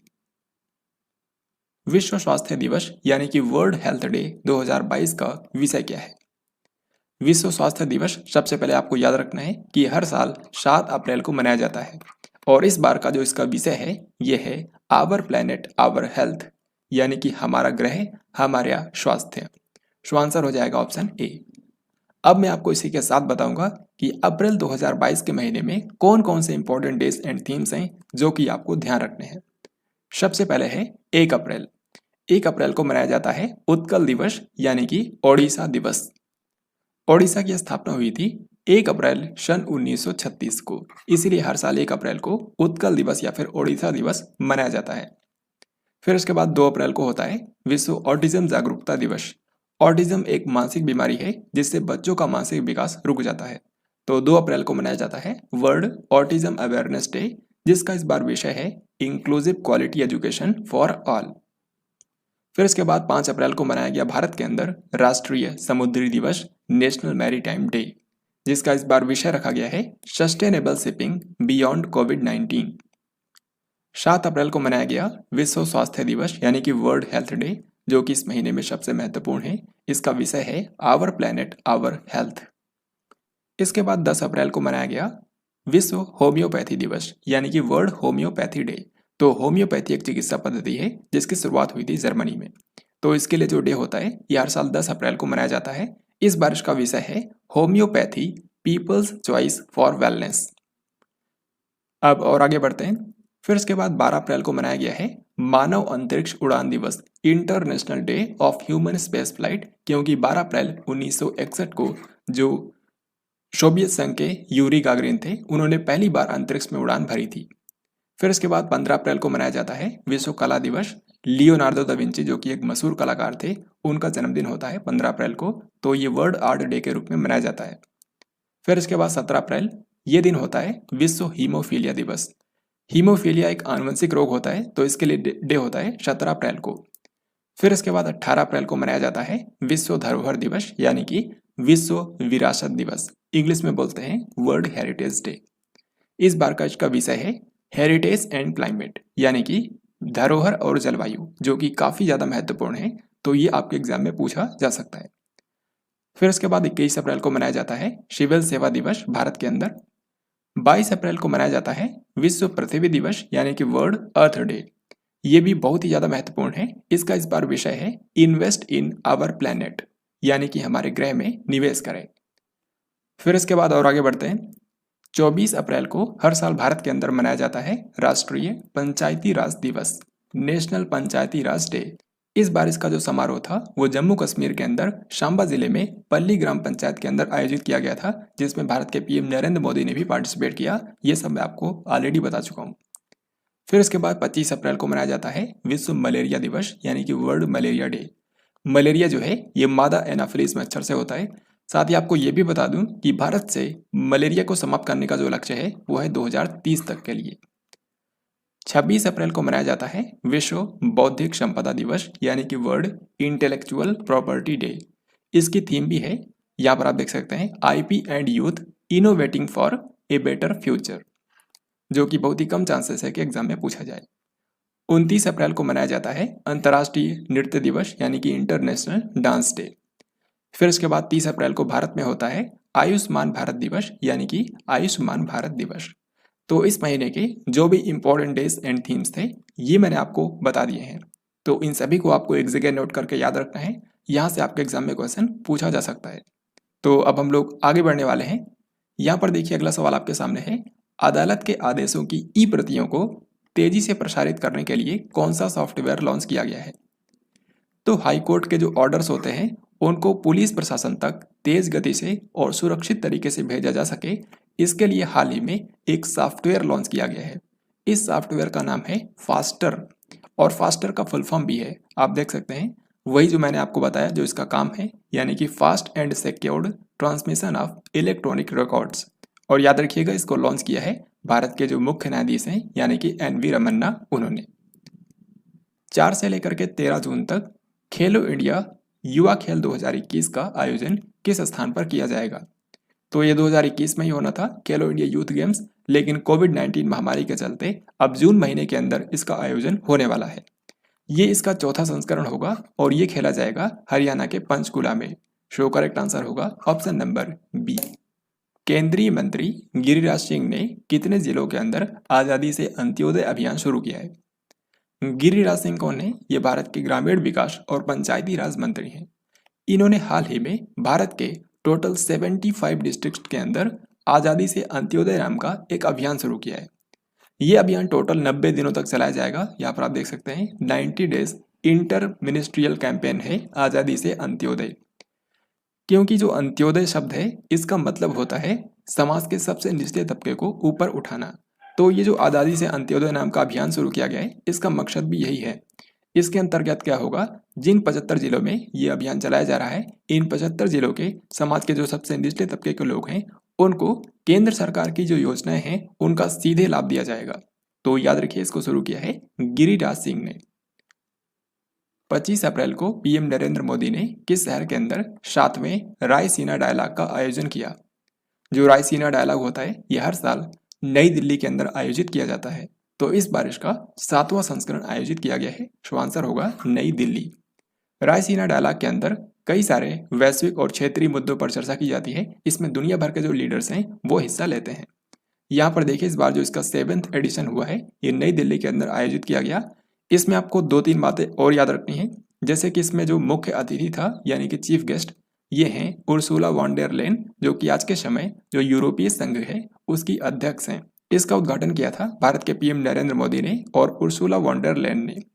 इसकी थीम रखी गई है टेरा नोवा इम्पेशेंट एंड इम्पेरिल्ड।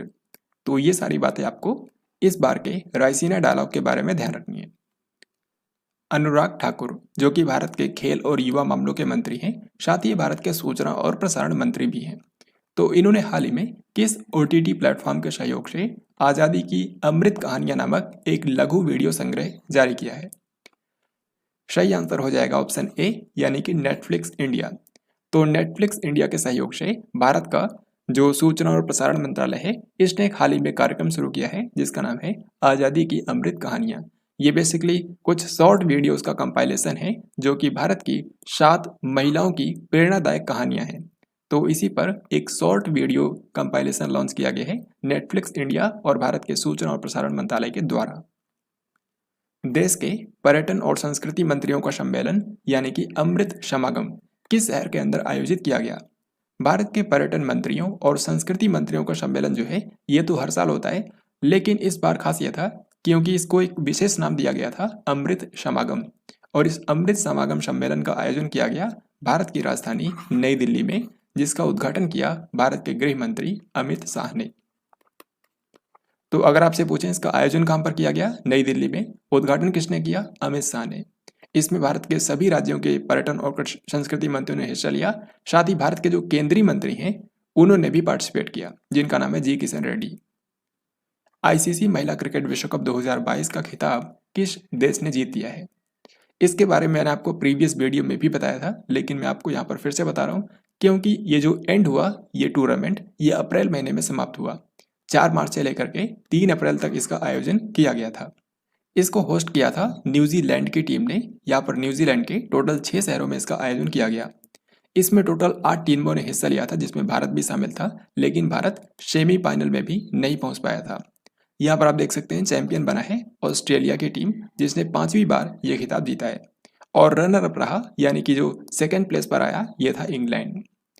सबसे ज़्यादा रन इसमें लिए हैं एलिसा हीली ने, जो कि है ऑस्ट्रेलिया की, और सबसे ज़्यादा विकेट लिए हैं सोफी एक्लेस्टोन ने, जो कि है इंग्लैंड की। तो ये जो कुछ मेन पॉइंट्स हैं इस बार के आईसीसी वुमेन्स क्रिकेट विश्व कप के बारे में, ये आपको पता होने चाहिए। यहाँ पर देखिए, यहाँ पर पूछा गया है कि इसका खिताब किसने जीता है, तो इसको जीत लिया है ऑस्ट्रेलिया की टीम ने फाइनल में इंग्लैंड को हराकर। वैक्यूम आधारित सीवर सिस्टम वाला भारत का पहला शहर कौन सा बन गया है? तो वैक्यूम बेस्ड सीवर सिस्टम को लॉन्च करने वाला देश का पहला शहर बन गया है आगरा। आगरा के अंदर यहाँ पर 240 ऐसे घर हैं जो कि सड़क से काफ़ी नीचे हैं, तो यहाँ पर जो ट्रेडिशनल सिस्टम होता है सीवर का वो काम नहीं कर पाएगा। इसी के लिए नीदरलैंड की एक कंपनी की हेल्प से यहाँ पर वैक्यूम आधारित सीवर सिस्टम को लॉन्च किया गया है। वर्ष 2021 का BBC Indian sports women of the year का पुरस्कार किसने जीता है? This question is also very very important. तो बीबीसी के द्वारा जो भारतीय खिलाड़ियों को sports women of the year का पुरस्कार मिलता है, ये साल 2021 के अनाउंस हो चुके हैं। बीबीसी के अनुसार साल 2021 की जो सर्वश्रेष्ठ महिला खिलाड़ी बनी, इनका नाम है मीराबाई चानू, जिन्होंने टोक्यो ओलंपिक गेम्स के अंदर भारत को पहला मेडल दिलाया था, जो कि था सिल्वर मेडल। यहाँ पर आप देख सकते हैं BBC Indian sports women of the year का जो पुरस्कार है, ये मेन अवार्ड जो इसमें होता है ये दिया गया है मीराबाई चानू को, जो कि एक भारोत्तोलक खिलाड़ी है। BBC emerging player of the year का पुरस्कार जो है ये शेफाली वर्मा को दिया गया है, जो कि एक क्रिकेटर है। और BBC life time achievement award दिया गया है कर्णम मल्लेश्वरी को, ये भी एक भारोत्तोलक खिलाड़ी है। आपको पता होगा ये ओलंपिक्स के अंदर कोई भी मेडल जीतने वाली भारत की पहली महिला है। तो ये 3 अवार्ड्स इस बार के BCC sports women of the year के बारे में ध्यान रखने। भारत के किस प्रसिद्ध वन्यजीव संरक्षणवादी ने प्रतिष्ठित व्हिटली गोल्ड अवार्ड 2022 को जीता है? तो ब्रिटेन के अंदर एक संस्था है जिसका नाम है व्हिटली फंड फॉर नेचर।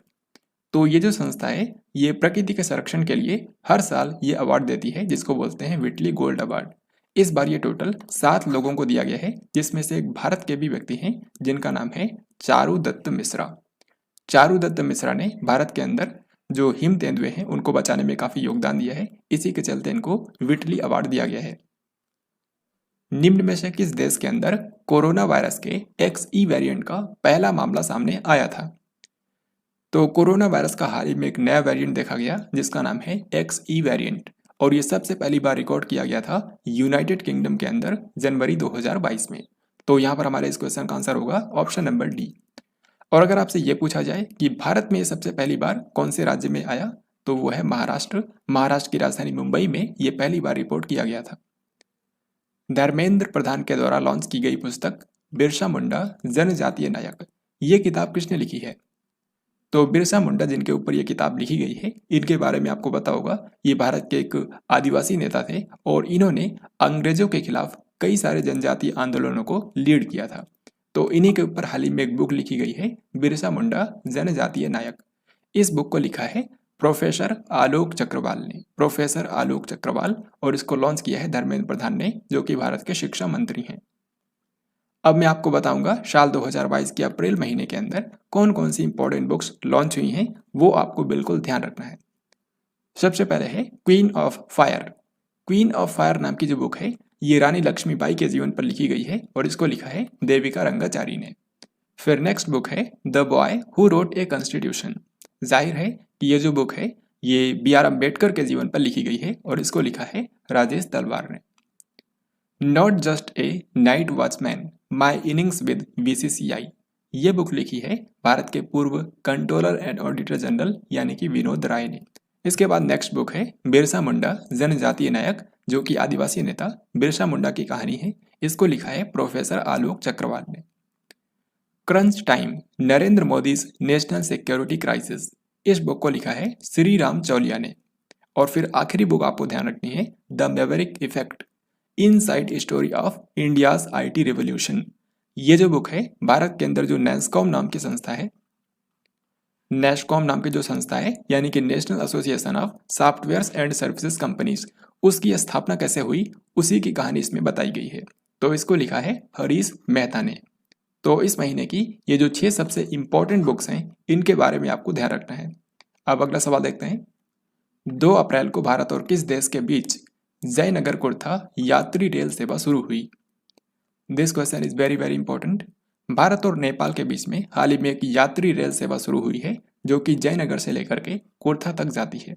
जो जयनगर है ये भारत के बिहार राज्य में पड़ता है, जबकि जो कुर्था है ये है नेपाल के अंदर।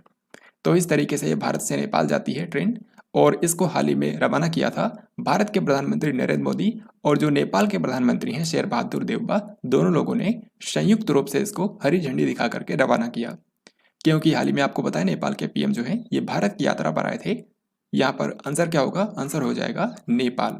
एक और इम्पॉर्टेंट चीज़ जो आपको इसके बारे में ध्यान रखनी है कि ये जो टोटल रूट की लंबाई है जयनगर से लेकर के कुर्था के बीच में, ये है 34.5 किलोमीटर, 34.5 किलोमीटर। भारत की पहली पूरी तरीके से डिजिटल बस सेवा का उद्घाटन किस शहर के अंदर किया गया? तो देश की पहली कंप्लीटली डिजिटल बस सेवा जो है ये शुरू की गई है महाराष्ट्र की राजधानी मुंबई में। यहाँ पर जो गेटवे ऑफ इंडिया है वहाँ से लेकर के चर्च गेट तक का जो रूट है उसी पर इसको पहली बार रवाना किया गया। ये जो डिजिटल बस सेवा है ये इसलिए डिजिटल बस सेवा है क्योंकि इसमें जो टिकट लेना होता है उसको या तो आप स्मार्ट कार्ड के जरिए ले सकते हैं या फिर आप चलो नाम की एक एप्लीकेशन है उससे डिजिटल पेमेंट करके आप टिकट ले सकते हैं। तो ये देश की पहली डिजिटल बस सेवा है। भारत के नए थल सेना प्रमुख कौन बन गए हैं? तो दोस्तों इंडियन आर्मी के हाल ही में चीफ बदल गए हैं। अभी तक थे जनरल मनोज मुकुंद नरवाने, लेकिन अब उनकी जगह ले ली है भारत के नए थल सेना प्रमुख मनोज पांडे ने। सो यहाँ पर आंसर हो जाएगा ऑप्शन नंबर A। और याद रखिएगा ये भारत के 29वें थल सेना अध्यक्ष बन गए हैं। आपको कमेंट बॉक्स में लिखकर बताना है कि जो इंडियन आर्मी है ये अपना स्थापना दिवस कौन से दिन मनाती है, यानी कि इंडियन आर्मी डे कौन से दिन मनाया जाता है ये आप सभी को बताना है। लॉरियस स्पोर्ट पुरस्कार 2022 में स्पोर्ट्समैन ऑफ द ईयर का पुरस्कार किसने जीता है? This is also very very important question, क्योंकि जो लॉरियस स्पोर्ट अवार्ड होते हैं ये खेल जगत में दुनिया का सबसे प्रतिष्ठित पुरस्कार माना जाता है। 2022 के जो अवार्ड्स हैं ये हाल ही में अनाउंस कर दिए गए हैं। इसमें बताया गया है कि साल 2021 के जो सबसे बेस्ट खिलाड़ी रहे यानी कि स्पोर्ट्समैन ऑफ द ईयर का पुरस्कार जिनको मिला ये हैं मैक्स वर्स्तापन। क्योंकि मैक्स वर्स्तापन जो कि एक फार्मूला 1 ड्राइवर हैं, इन्होंने साल 2021 के अंदर पहली बार फार्मूला 1 के वर्ल्ड चैंपियन बने थे। यहाँ पर आप देख सकते हैं लॉरियस वर्ल्ड स्पोर्ट अवार्ड 2022 के बारे में जो आपको ध्यान रखना है वो मैंने यहाँ पर लिखा है। इसमें आपको सिर्फ 2 कैटेगरी में विनर के नाम याद रखने हैं। साल के सबसे बेस्ट पुरुष खिलाड़ी कौन बने यानी कि sports man of the year, तो ये है मैक्स वर्स्तापन जो कि नीदरलैंड से हैं। और sports women of the year यानी कि साल के सर्वश्रेष्ठ महिला खिलाड़ी, तो इनका नाम है एलेन थॉम्सन हेरा जो कि जमैका की एक मशहूर धाविका हैं। EY entrepreneur of the year 2021, ये पुरस्कार जो है ये अर्नस्ट एंड यंग नाम की एक संस्था है ब्रिटेन में, उसी के द्वारा दिया जाता है। तो एंटरप्रेन्योर ऑफ द ईयर यानी कि साल के सर्वश्रेष्ठ उद्यमी का जो पुरस्कार है ये दिया गया है फाल्गुनी नायर को। फाल्गुनी नायर के बारे में आपको पता होगा, ये भारत के अंदर फैशन और ब्यूटी प्रोडक्ट्स बनाने वाली कंपनी नायका की संस्थापक और आज के समय ये CEO भी हैं। तो याद रखिएगा इन्हीं को मिला है EY entrepreneur of the year. Bharat का पहला शुद्ध हरित हाइड्रोजन संयंत्र कहाँ पर शुरू हुआ? तो भारत का पहला 100% प्योर ग्रीन हाइड्रोजन प्लांट जो है ये असम के जोरहाट में स्थापित किया गया है ऑयल इंडिया लिमिटेड के द्वारा। एशियाई कुश्ती चैंपियनशिप 2022 में किस एकमात्र भारतीय पहलवान ने गोल्ड मेडल जीता है? तो हाल ही में मंगोलिया की राजधानी उलन बटोर में एशियन रेसलिंग चैंपियनशिप 2022 का आयोजन किया गया। इस चैंपियनशिप के अंदर भारत को वैसे तो 17 मेडल मिले हैं, लेकिन इनमें से सिर्फ एक ही गोल्ड मेडल मिला है और ये जीता है रवि कुमार दहिया ने 57 किलोग्राम भार वर्ग में। ये वही पहलवान हैं जिन्होंने पिछले ओलंपिक गेम्स के अंदर भारत को सिल्वर मेडल दिलाया था रेसलिंग के अंदर। सो करेक्ट आंसर होगा ऑप्शन डी। यहाँ पर देखिए, ये जो एशियाई कुश्ती चैंपियनशिप 2022 हुई है, इसके बारे में ये कुछ महत्वपूर्ण बातें आपको याद रखनी है। जैसे कि मैंने आपको बताया, इसका आयोजन किया गया है मंगोलिया की राजधानी उलन बटोर में। यहाँ पर आप इसके लोगों में भी देख सकते हैं। इसमें जो टॉप कंट्री रहा पदक तालिका में वो था जापान और भारत का स्थान था 5वां, क्योंकि भारत ने 1 गोल्ड, 5 सिल्वर और 11 ब्रॉन्ज सहित टोटल 17 मेडल्स जीते हैं। भारत के जो गोल्ड मेडलिस्ट हैं उनमें सिर्फ एक ही नाम है, ये हैं रवि कुमार दहिया, जिन्होंने 57 किलोग्राम भार वर्ग में जीता है। और भारत के जो सिल्वर मेडलिस्ट हैं उन सभी के नाम यहाँ पर आप देख सकते हैं। टोटल 5 लोगों ने सिल्वर मेडल जीता है। फिर अगला सवाल हम लोग देखते हैं, स्वदेशी नेविगेशन सिस्टम गगन का उपयोग करके अपने विमान को उतारने वाली देश की पहली एयरलाइन कौन सी बन गई है। यानी कि भारत में ऐसा पहली बार हुआ है जब किसी एयरलाइन ने भारत का जो स्वदेशी नेविगेशन सिस्टम है गगन, उसका यूज करके अपने विमान को लैंड करवाया है। तो ये कौन सी एयरलाइन है, ये यहाँ पर देखकर आप समझ गए होंगे, ये है इंडिगो एयरलाइन। तो इस क्वेश्चन का हमारा आंसर क्या होगा, आंसर होगा इंडिगो एयरलाइंस। और यहाँ पर देख सकते हैं भारत का जो गगन नेविगेशन सिस्टम है इसका फुल फॉर्म होता है GPS aided geo augmented navigation. 1 से लेकर के 4 अप्रैल तक राष्ट्रपति रामनाथ कोविंद इनमें से किस देश की आधिकारिक यात्रा पर थे। तो भारत के जो राष्ट्रपति रामनाथ कोविंद हैं ये 1 से लेकर के 4 अप्रैल तक जिस कंट्री की यात्रा पर गए थे, ये एक मध्य एशिया का देश है तुर्कमेनिस्तान। और ये तुर्कमेनिस्तान जाने वाले भारत के पहले राष्ट्रपति बन गए हैं। ये चीज आपको ध्यान रखनी है। भारत ने किस स्थान पर एक साथ 78,000 से भी अधिक राष्ट्रीय ध्वज लहराकर Guinness book of world record बनाया। तो इसका सही आंसर क्या होगा, आंसर होगा भोजपुर बिहार। दोस्तों आपको बता दूं कि इससे पहले ये रिकॉर्ड पाकिस्तान के नाम था, क्योंकि पाकिस्तान ने एक साथ 57,000 अपने नेशनल फ्लैग को फहराया था। जबकि हाल ही में क्या हुआ, बिहार के भोजपुर में एक जगह है जगदीशपुर, यहाँ पर वीर कुंवर सिंह विजय महोत्सव का आयोजन किया गया था और उसी महोत्सव के दौरान भारत के 78,220 लोगों ने एक साथ देश का राष्ट्रीय ध्वज यानी कि तिरंगे को फहराया और इस तरीके से इसका नाम Guinness book of world record में दर्ज कर दिया गया। आरपीएफ यानी कि रेलवे प्रोडक्शन फोर्स ने मार्च 2022 में किस ऑपरेशन के तहत रेलवे टिकट दलालों के खिलाफ एक देशव्यापी अभियान चलाया। तो रेल टिकट के जो दलाल होते हैं उनको पकड़ने के लिए हाल ही में आरपीएफ ने पूरे महीने में एक अभियान चलाया था, यानी कि मार्च महीने में। इस ऑपरेशन का नाम था ऑपरेशन उपलब्ध। सो करेक्ट आंसर होगा ऑप्शन नंबर सी। देश में प्रभावी प्लास्टिक अपशिष्ट प्रबंधन सुनिश्चित करने के लिए कौन सा जागरूकता शुभंकर लॉन्च किया गया है। तो लोगों को प्रकृति के संरक्षण के बारे में जागरूक करने के लिए हाल ही में एक अवेयरनेस मैस्कट लॉन्च किया गया है जिसका नाम है प्रकृति। सो करेक्ट आंसर होगा ऑप्शन डी। तो इसको आप आसानी से याद कर सकते हैं। यहाँ पर आपको बता दूं कि इसको लॉन्च किया था भारत के जो पर्यावरण, वन और जलवायु परिवर्तन मंत्री हैं यानी कि भूपेंद्र यादव ने। हाल ही में किस राज्य की सरकार ने 1064 नाम से एक anti corruption mobile app launch की। 1064 जो एंटी करप्शन मोबाइल एप्लीकेशन है इसको लॉन्च किया है उत्तराखंड की सरकार ने। तो उत्तराखंड के जो मुख्यमंत्री हैं यानी कि पुष्कर सिंह धामी, उन्होंने राज्य के अंदर भ्रष्टाचार को समाप्त करने के मकसद से इस एप्लीकेशन को लॉन्च किया है। तो इस एप्लीकेशन पर क्या होगा, जो यहाँ के नागरिक हैं वो कहीं भी अगर करप्शन होता देखते हैं तो वो इस एप्लीकेशन के जरिए उसकी शिकायत दर्ज कर सकते हैं। तो ये चीज़ आपको ध्यान रखनी है। इसके अलावा इसी महीने के अंदर 2 अन्य इंपॉर्टेंट एप्लीकेशन लॉन्च किए गए हैं, जैसे कि एक है जन निगरानी ऐप। ये जो जन निगरानी ऐप है इसको जम्मू कश्मीर सरकार ने लॉन्च किया है। इसका मेन मकसद है कि जो विभिन्न सरकारी योजनाएं हैं उनके खिलाफ नागरिकों की शिकायत को रिपोर्ट करना और उनका समाधान करना। यानी कि जो सरकारी योजनाएं हैं उनसे रिलेटेड अगर कोई भी शिकायत है तो जम्मू कश्मीर के जो नागरिक हैं वो इस एप्लीकेशन के जरिए शिकायत दर्ज कर सकते हैं। फिर इसके बाद नेक्स्ट एप्लीकेशन है कावल उथवी, जिसको तमिलनाडु की पुलिस ने लॉन्च किया है। इसका मेन मकसद है कि किसी भी आपात स्थिति के दौरान पुलिस सहायता प्रदान करने में नागरिकों की हेल्प करना। यानी कि जो तमिलनाडु के नागरिक हैं वो अगर किसी भी आपात परिस्थिति में हैं तो उनको जल्द से जल्द पुलिस सहायता मिल सके, इसी के लिए मोबाइल एप्लीकेशन लॉन्च किया गया है तमिलनाडु की सरकार के द्वारा, जिसका नाम है कावल उथवी। तो ये जो 3 एप्लीकेशन मैंने आपको बताए, इन सभी के नाम याद रखने हैं। This is very very important. चर्चित उपन्यास क्वीन ऑफ फायर, इसको किसने लिखा है?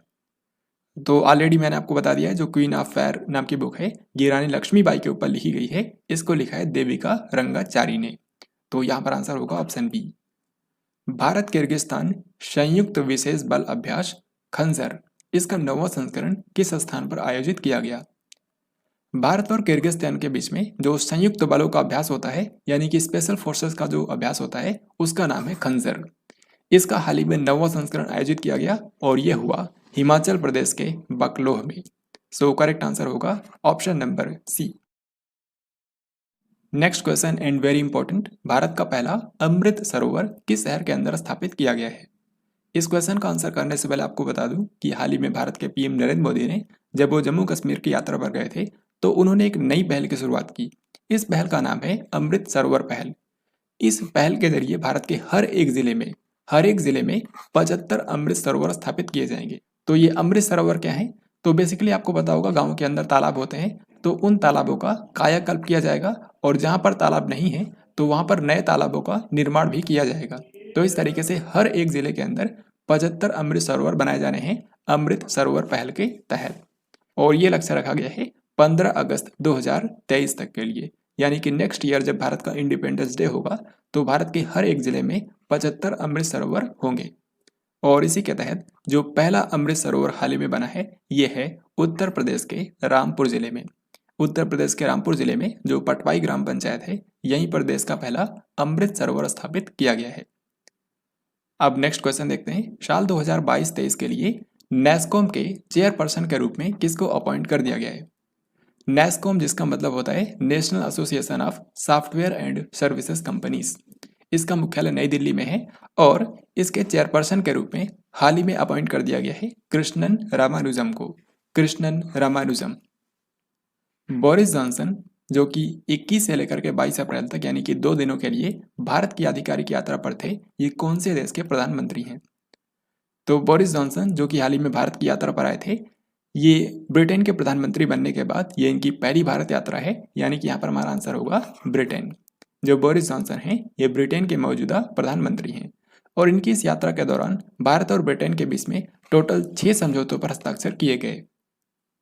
शिपरी की trends in world military expenditure report 2021 के अनुसार सैन्य खर्च के मामले में भारत का कौन सा स्थान है? तो सिपरी यानी कि Stockholm international peace research institute, इसने हाल ही में एक रिपोर्ट जारी की है जिसका नाम है trends in world military expenditure 2021। इस रिपोर्ट में बताया गया है कि किस कंट्री ने अपनी मिलिट्री के ऊपर 2021 में कितना खर्च किया है। तो यहाँ पर आप देख सकते हैं सबसे ज़्यादा खर्च किया है अमेरिका ने 801 अरब डॉलर, हालांकि यहाँ पर 1.4% की कमी आई है। इसके बाद दूसरे नंबर पर रहा चाइना और तीसरे नंबर पर जो कंट्री है ये है अपना भारत, यानी कि सैन्य खर्च के मामले में भारत का स्थान कौन सा है? तीसरा। यहाँ पर भारत ने 76.6 बिलियन डॉलर खर्च किए हैं 2021 में और 0.9% की वृद्धि हुई है। तो इस क्वेश्चन में आंसर क्या होगा? इस क्वेश्चन का आंसर होगा भारत सैन्य खर्च के मामले में दुनिया में तीसरे स्थान पर है। इनमें से किस टीम के ऑलराउंडर कीरोन पोलार्ड ने अंतर्राष्ट्रीय क्रिकेट से संन्यास की घोषणा कर दी है? तो कीरोन पोलार्ड जो है ये वेस्ट इंडीज टीम के लिए खेलते हैं।